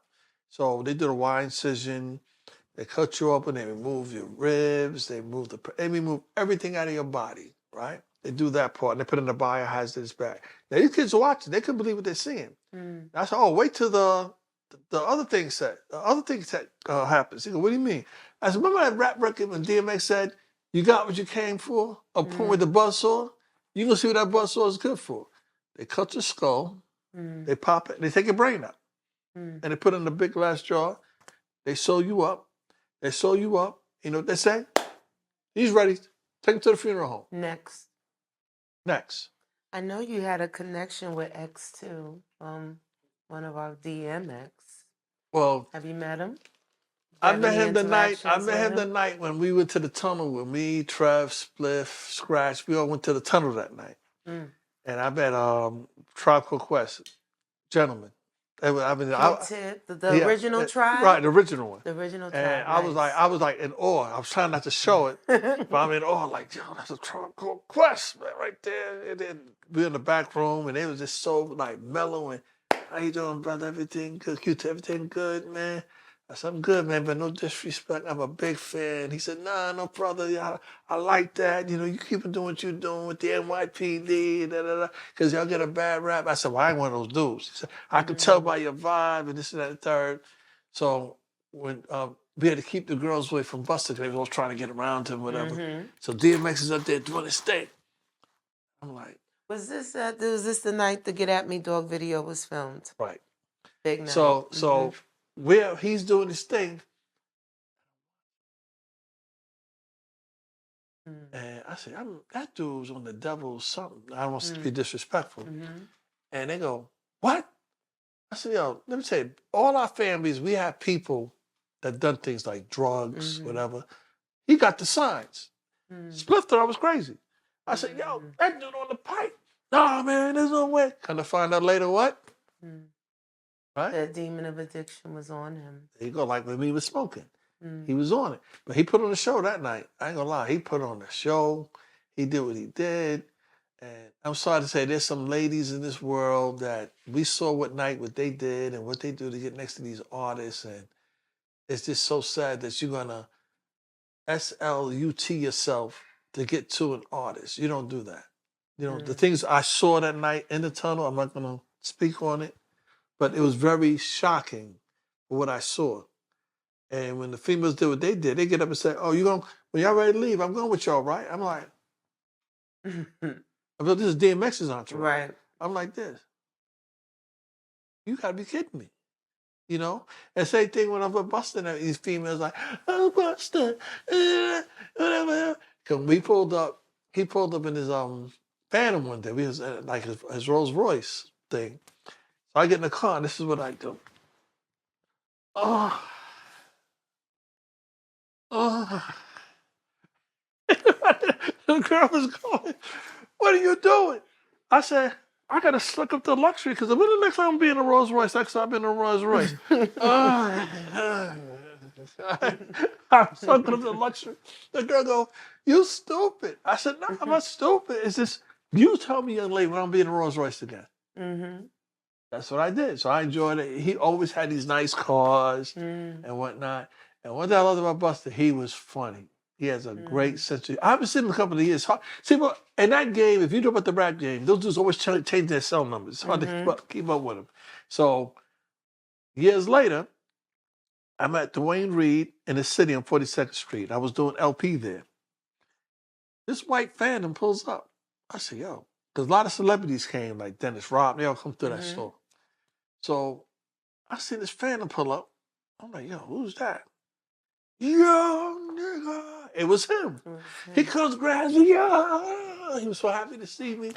And then my coworkers go, you really know him? You really know him? I said, let me tell you something about me. I'm not going to tell you something I don't know. And Buster goes, does he know me? This my man's in them right here. You know, blah, blah, blah, whatever. So he goes in the store. We're hanging out. I get his number. And I get in the Phantom. Again, there's a girl in there. I do the same thing. Oh. The girl goes, what are you doing? I said, like I said before, I'm doing the next time I'm being something like this. I'm soaking up the luxury. Maybe this richness of maybe hit me, but I can get something like that. Sleeping on Egyptian cotton sheets for Exactly. the first time. You don't. Right. If you're on vacation, you want to enjoy it because you don't know when you're going to get a chance to do it again. What do you think the impact? Because I'm thinking of you as a younger officer in your expedition, enjoying the music that has come out of our culture. Yeah. What do you think the impact of hip hop has been on the community then and now from a law enforcement perspective? Then hip hop had a message, which I loved about it. I mean, X-Clan, Biggie, Biz Markie. It was like he was like comical. Q-Tip. I'm trying to think of all the other. There's so many. R&B and Rakim, Public Enemy, which I love to this day. Very radical. Matter of fact, the FBI was watching them for a while because they thought they were so like the Black Panthers, in other words. So the way I mean, when we saw the video that was filmed in Brooklyn. Fight the Power. Fight the Power. Yeah. I can imagine from a Federal Bureau of Investigation's perspective, that was scary for them. Because you see, what did J. Edgar Hoover, I'm going to see if you guys know, and I tell my white friends this, what was the biggest fear J. Edgar Hoover, who was the FBI director for 50 years, what did he fear? You know the answer to that? The Black Messiah. Not that. Black Organization. He feared, these are his words, my biggest fear is the unification of Negro people. So what does that tell you if he's telling you that? Where we as our people, why can't we get together and instead of being crabs, let's put our things to the side and let's organize and do something. I said, the problem, you know who's holding us back? Us. Like you have people that make it and they say, oh, I'm not, they forget. LeBron James is doing this thing with the school. He invested in the school, make sure these kids is getting lunch programs, whatever. He went and invested back in the community. How many Black athletes, some of them do, but how many do that? They forget, or they be bourgeois, like, well, I ain't going back there, whatever. And there's some people, like, as a lot of rappers find out, there's some people you can't just be around anymore. Right. They still want to live that gangster life. They still want to, so, you know, you kind of got to distance yourself from them. Because if you don't, you're going to get in trouble, in a sense. So me, I guess I used to listen to hip hop every day, going to work, doing that thing. Then I started seeing it get kind of radical, gangster. I'm not gonna lie to you. I'd be a hypocrite to tell you. There's some gangster rap I liked. Like with NWA when they did Cruising my 6'4". That was my shit. That's a boom, the boom, boom, boom, boom, boom, boom. I like that. But it had violence in it. I was gonna sit there on it, but the beat was banging and everything. But now, all you hear in hip hop is my B, my Rollie, or what's the other one they talk about? I got a trumpet in my car. Why are you bragging about AK-47? Mm. So to me, now it's more destructive. We ain't even talk about drill rap. Drill rap is about dissing each other's sex or whatever, and people getting killed, especially Murder and in mayhem. Chicago. They getting Yes. killed over that. So rap with is something positive to some things where these people like they believe and hear what they see or hear, and they're trying to live that life. Mm. And that life is going where? To the penitentiary. Mm-hmm. And when you get to the penitentiary, you get to the pen, dudes are going to tell you why you here. Mm. Oh, you believe that nonsense? Where your boy at? Mm. The only people that care about you is your family. Like when I had to lock that kid up for murder, because I knew it was a little kid, I told him, when you go to trial, the only people are going to be there is your family. Mm. Now, when I arrested him back in the day, I went to his house. I got permission to search his room. His boys is in the pictures posing with guns like this. So I said to him at the court, where your boys at? Mm. Hmm? They go, mommy, grandpa. And this dude just had a baby girl. That's the sad part. So his baby girl has to watch him grow up behind bars. Mm. That's the sad part. And you know what they say, when you do time, your family does time with you. Right. You know, Christmas, they wish you were there. Thanksgiving, wish you were there, whatever. And I tell these dudes, when I went upstate on a cold case, I went to Coxsackie, New York, the real jail, maximum. Mm-hmm. It's like something of a horror movie. You see this big thing, and I'm like, wow. You walk in here, that gate go clunk. That's real shit. Mm-hmm. Now you go in there, you're checking your gun. You see dudes walking around like this, on cock diesel and brolic, whatever, because all I do was lift weights. And I ran into a dude I knew up there. He said, yo, I said, what you know? He said, you know what I did, kid. You know I know what it is. And, you know, I would have been like you, man. He said, I was making fun of you. Look at you now, man. And I said, well, my mama told me sometimes you just can't follow the crowd. Because if you look for trouble, it's easy to find. It's there. It's there. So I never forget this white correction officer, what he said. He goes to me, where you from? East New York, single mother. He said, let me ask you a question. You had the choice of going this way or going that way. Now, a lot of your friends that are here went that way. What was your choice? I had a mother that I was scared of. And anything I wanted to do, I was thinking of that that famous belt she had, or the switch. And you know, back then we get the switches. And that was just so much pain for me. So I always say, oh, no, I ain't. And I hated, you know, back, kids today, they don't care about being punished in the house because they got Xbox. Back then, you got punished in the house, that was like a death sentence. You know, I want to go outside. Well, kids, honestly, a lot of the control of parents has been minimized. It has. And watered down. It has. What is your thoughts on, because I hear you loud and clear when you talk about how there was more variety in hip hop then, Right. and now we're in the murder mayhem phase. Right.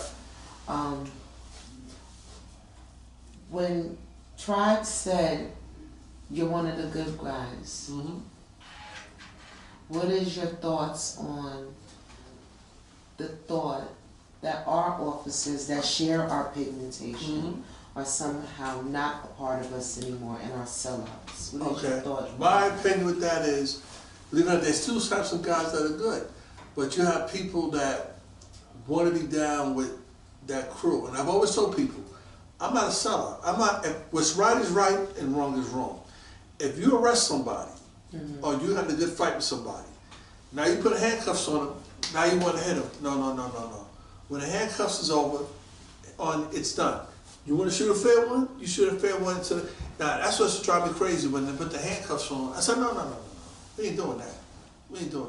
I said, to me, that showed me how much of a punk you are. You got to wait for 10 or 15 minutes to get here, handcuffs on them, then you want to beat them up. No. I said, I know I had some good fights when dude almost got me, but when the handcuffs is on, it's over. He can talk shit, whatever. Guess what? He got to talk to the judge and do what he got to do from there. But don't do that. Don't do that, because now you give them the reputation where even though I'm not like that, they think I'm like that because of your actions. Or, for example, you're in the street, like there's so many people I tried to talk out of being arrested. And they curse and they carry, and I said, listen. if you don't be quiet, you're going to get arrested. Oh, I said, listen, once they come and put handcuffs on you, I'm trying to avoid you from going that route. So it's up to you. Some people listen. Some people don't listen. They got then they get arrested. I come out and get a soda. Yo, detective, let me talk to you for a minute. I said, what? But you wouldn't be here if you would listen to me. Yeah, I know. I was heated. We all get heated. But the point is, you gotta know how to control your heatness. I said, believe me, I had to control myself on a lot of things I've been through in life. It's not worth it because you're not going to win. You're not going to win. Because they'll get you for disorderly conduct, resisting arrest, you're done. Then you gotta go to a judge and explain to them why'd you do what you did. Alright? So please, do me a favor. Calm down. I had a guy at a shooting. He was talking that deep Jamaican drawl, thinking I understand what he was talking about. He made threats of killing my kids in Jamaican. I said to him like this, that's strike one. He talked to my mother, strike two. And I said, I know what you're saying. Keep on talking. I grabbed him, boom, click, click, click, take him to the precinct. Now he's crying like a little girl. I get him there, and if you know you're dirty, you stay the radar, right? Why when we ran him, he had a warrant? All he did was keep his mouth shut. I would have never known. But he wouldn't run his mouth to the point now. He said, Bobby Line, no. All you had to do is this. Now you could have said anything about me out of earshot. I wouldn't care. But you said it right there. That goes back to what you said earlier about the tone. Right. The tone, and I like something else you say. The understanding is once it starts to go in the direction that you know is going beyond the traffic stop or beyond the conversation, right, you are not going to win. You're not going to win. So you will either wind up with disorderly conduct, resisting arrest, and then you're going before a judge. You're going to answer. And you have to answer that. So tone and the understanding in this moment, you're not going to win. Even if he has an attitude with you, what you got to do as a person, you got to say, yes, sir, officer, understand. This is why I tell people, cops are human too, whether you don't believe it or not. They have feelings and emotions. If you sympathize with them, say, officer, I know you got a hard job to do, and I pray for you guys, and they look at you like they're not used to hearing somebody sympathize with them. Because it's usually attitude. Resistance. And resistance. And if not, I think the resistance is a lot of times generated by images. Right. And that's why actually the sellout question. Right. Because we don't see the men and women that are speaking to the community from your perspective. Right. So they hide that. They don't tell you the stories with the kids I took to the morgue that all three of them ended up going to college. For one, he got in trouble. He's doing time. He had the nerve to call me. I said, no.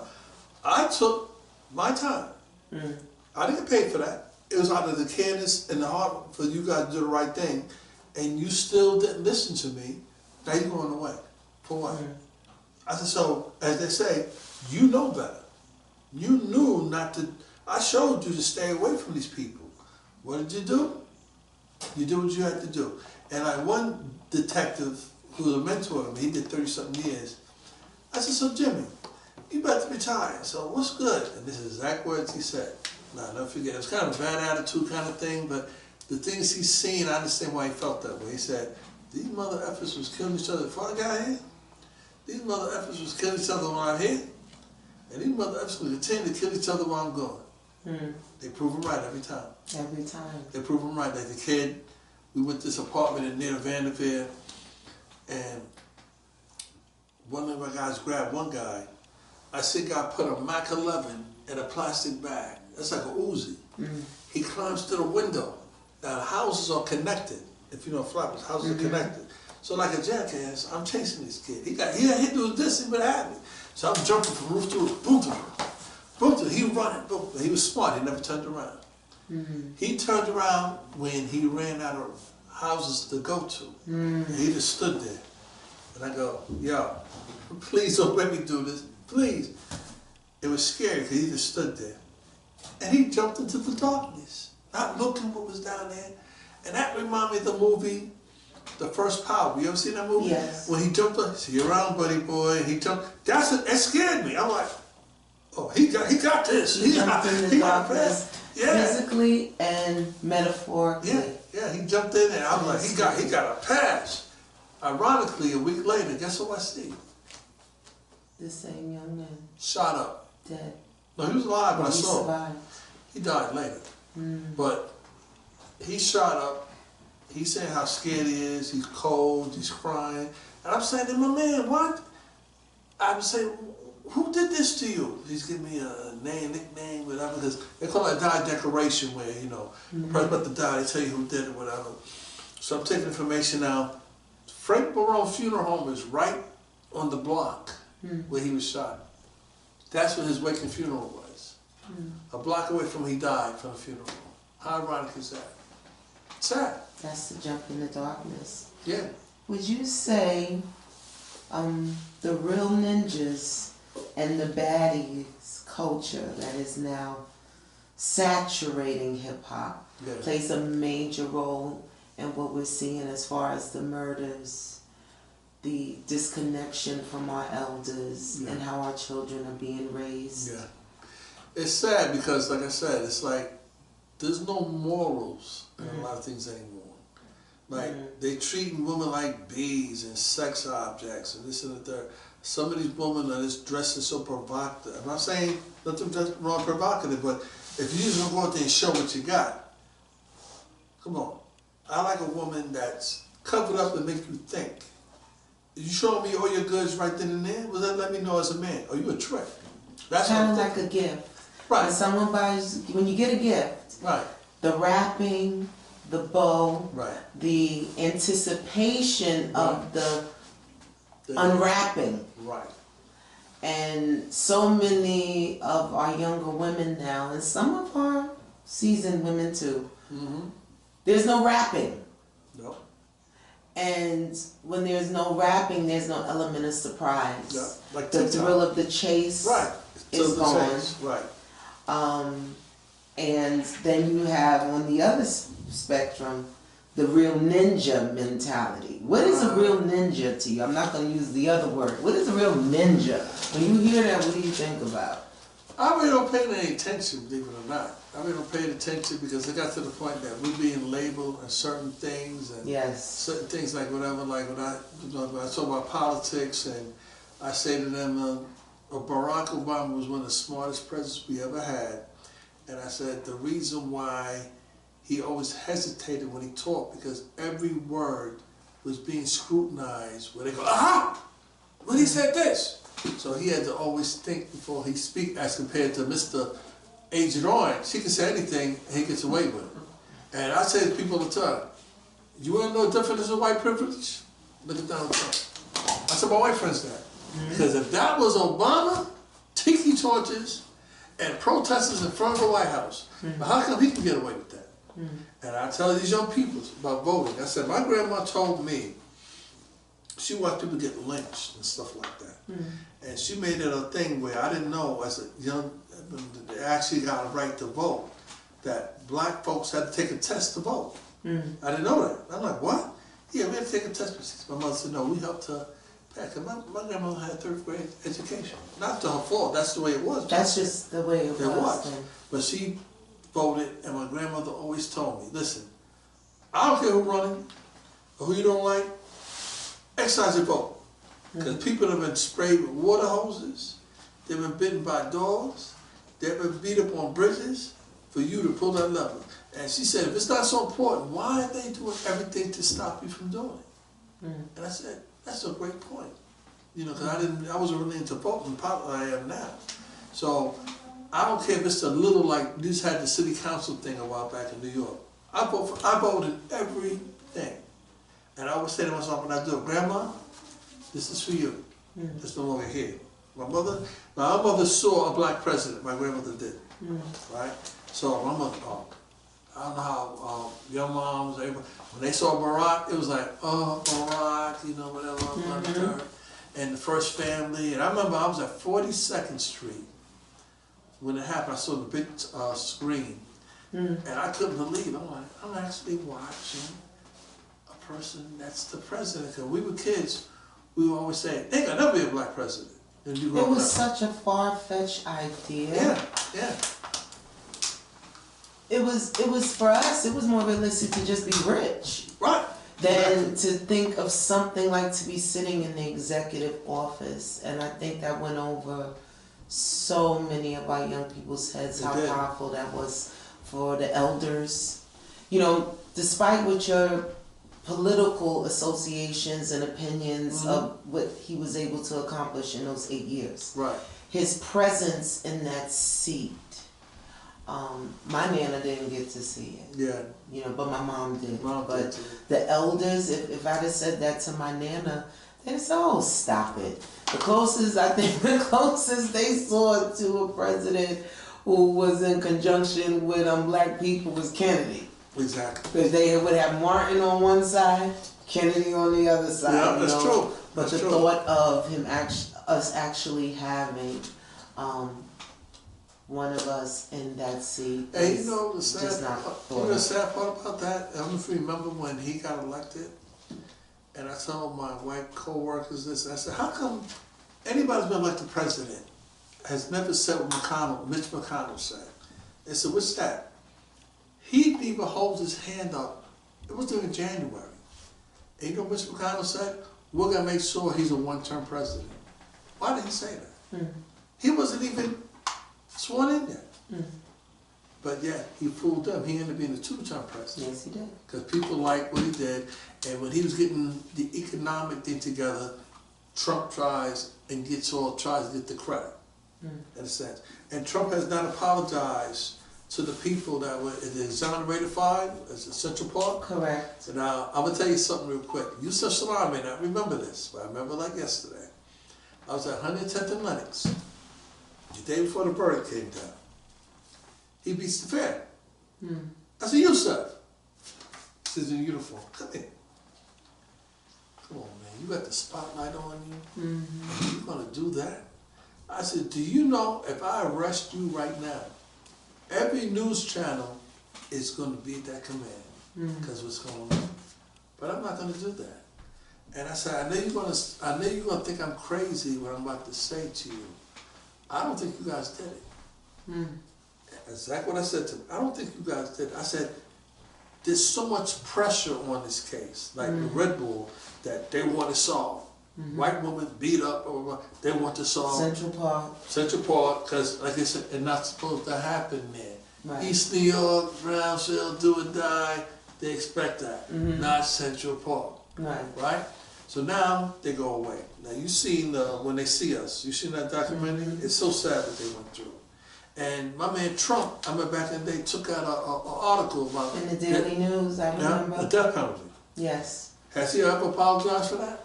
That has not come across. And he and they have DNA evidence that they had nothing to do with it. They haven't admitted an admission. Right.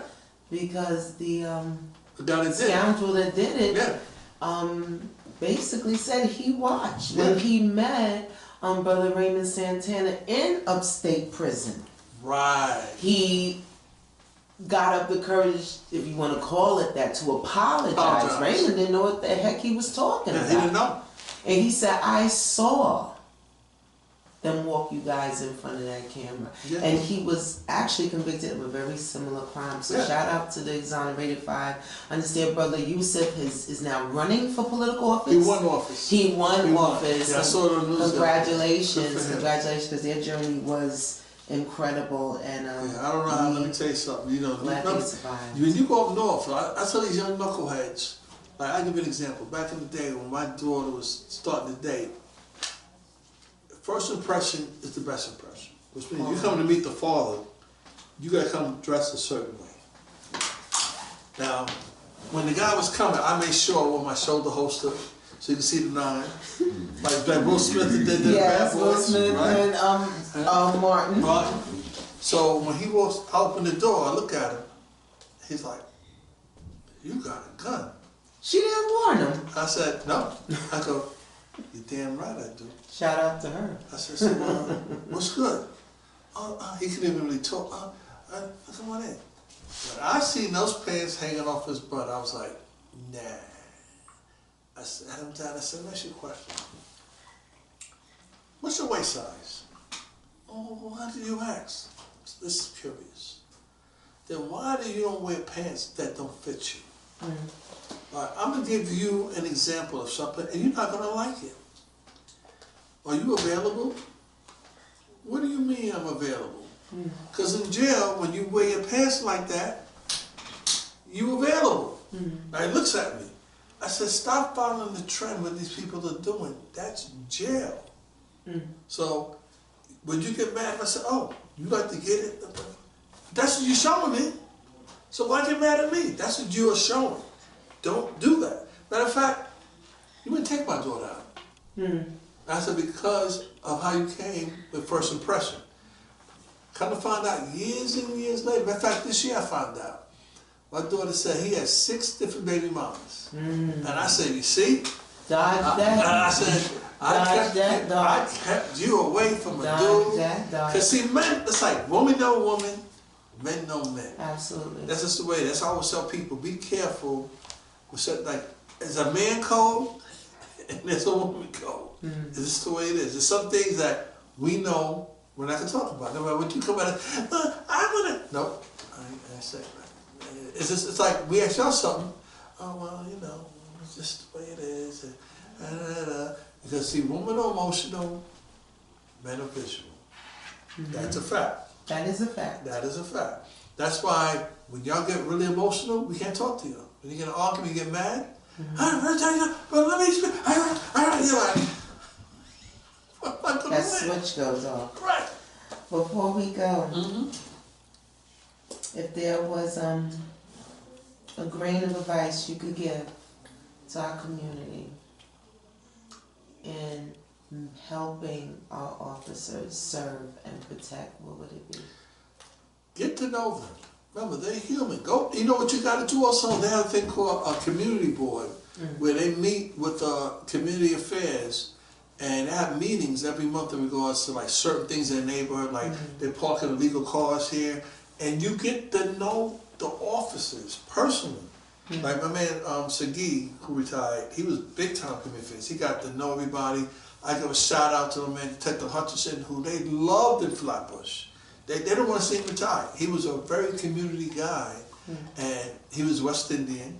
He's from Trinidad. They used to call him the green eye. He had green eyes or a red bone guy, whatever. The woman, every time they see him, they go, ooh, you know, whatever. But that's the kind of, you want that. You got to get, see, the thing is, I'm saying if you got to work, you got to do, but there's nothing wrong with going in and say to people, can I talk to community affairs for a minute? What do you guys do, and how do I get to know officers? Do they have any programs where kids can join? And they do, where they can be in doing so and so and so and so. But the thing is, you don't know unless you ask. That's the thing. You sitting there like, well, you see bad news with these cops. Well, look where these cops at now, whatever. Now we are painted with the same brush that we're not. Like when Diallo got, not Diallo, when they shot the 41 shots. Abner. No. Right? Diablo. Yeah, Diablo. Right. But they shot the 41 shots. I remember I had to go on that march detail with Al Sharpton do something at the UN. And let me tell you, my dogs were barking because I walked from the UN to City Hall. I couldn't walk. I couldn't walk. They had to get in the car. I couldn't walk. We walked with these people all the way downtown. And I remember people saying to me, which I agree, they said, "You gonna shoot me, officer? Here's my wallet." But see, we're in uniform. You can't be political. You gotta be. You can't say nothing. And I'm like, I ain't that dude. But you wearing that uniform, you're just like that. Then you get to, when we got to City Hall, I remember they had the hats and bats ready. And they stopped, and everybody went home, in a sense. And when I used to run Al Sharpton that when, you know, when we run into police shootings, I just said, Al, I don't know if you heard of him, I don't know if you remember Davis, Councilman Davis that got killed? Yes. I worked with him and he was sitting once. Real nice guy. He's always, I'm gonna be somebody. I'm gonna be somebody. That's on his face. That was his slogan. Yeah. and he'll be somebody.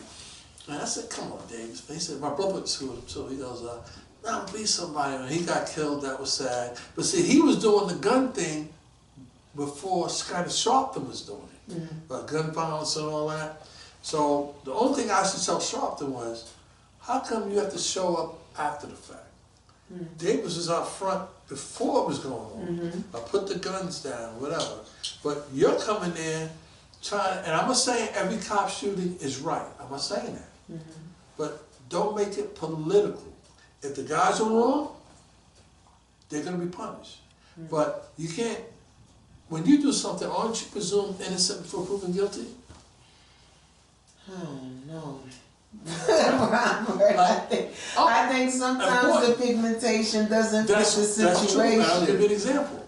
Because of that case I told you about with the photo array, I got transferred in because that other didn't give me due process. When that thing came, it hit the news. Channel 2, 4, 7, 5, 7, 11, they were blowing my phone. Correct. Right? And I said, no comment, no comment. Next thing you know, is that my man? Oh, I gotta go. I'm sorry, I'm getting all excited. But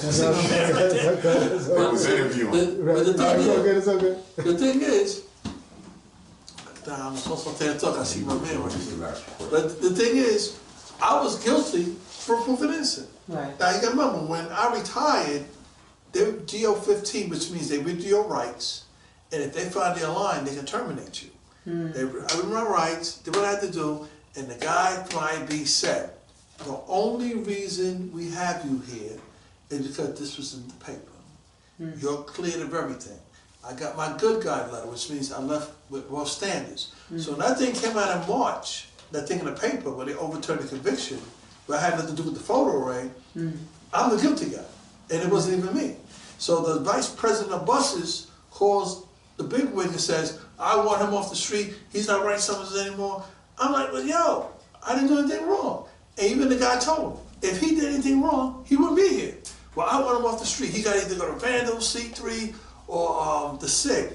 So I got pulled off the street, even though I was cleared, and now I'm in the SIG doing 2 to 10s now, with Saturday, Sundays off. And everybody in the unit was saying, why? I said, I don't want to go there in a sense, because, you know, the good old boy network is in effect, and I was one of the good old boys.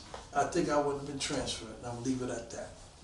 Because I still got to make a living, you know what I mean? So then I found that they was trying to come through the back door at me a certain way, I got to argue with somebody who's connected, so I had to basically chill.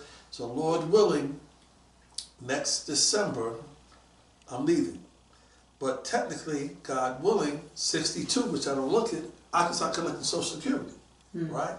So I got my thing mapped out where maybe in July, I'm gonna just do what I gotta do and map it all the way to the point where I'm gonna get out of there. Then I can talk. Because when you're under their control, they can say anything. Oh, well, you know, this is not a third, and you did this, and blah, blah, blah. And I found out in the police department the same thing, where I was against the 41 shots fired. Oh, I took a lot of heat for that. Took a lot of heat for that. We're at a point, you're calling for help, they managed to show up and back you up. You're on your own, which is sad, but you know that code of blue? I believe in the code of blue, but I believe in the code of blue when it's right. When it's right. In other words, somebody did what they did, you as an officer, you do your job. Nothing personal.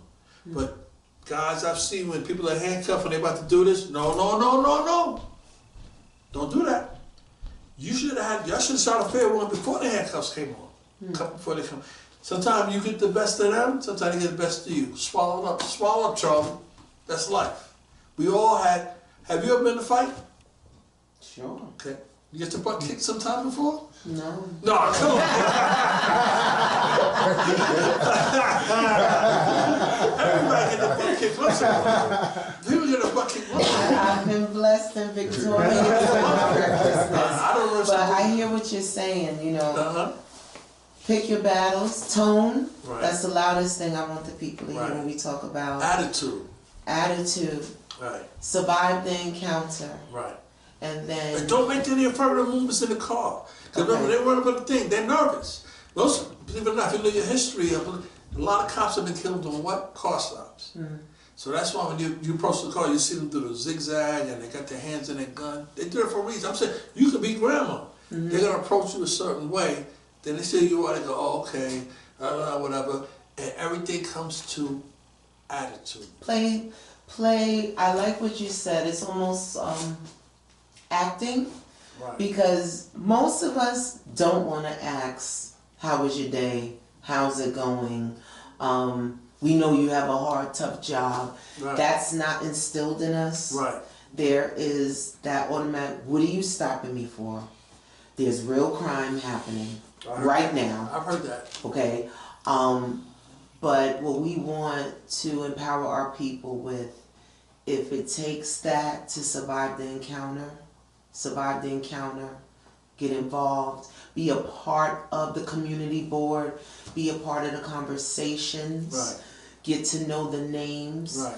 and the players in your community in particular, Right. because that is going to promote not only the survival of our kids, but our kids understanding what their options are. And also, as a parent, they have to think of PAL. Yes, PAL. A lot of cops are actively involved in that. Yes. They look forward to doing that. I was part of that for a minute or whatever. You can do anything positive to check. Those 4 kids I took to the morgue and they turned their lives around. Yes. When they went to college or whatever. Sometimes you got to do shock therapy. It's sad to say. Shock therapy to put something in somebody's face like death. And I seen actual death on the autopsy table. Not a And video. it was a person that was just like them. And they saw what they do to that body. And I said, you see, these are the things they don't tell you about in the street that goes on. And they would say, yo, son, no. This is what they do to you.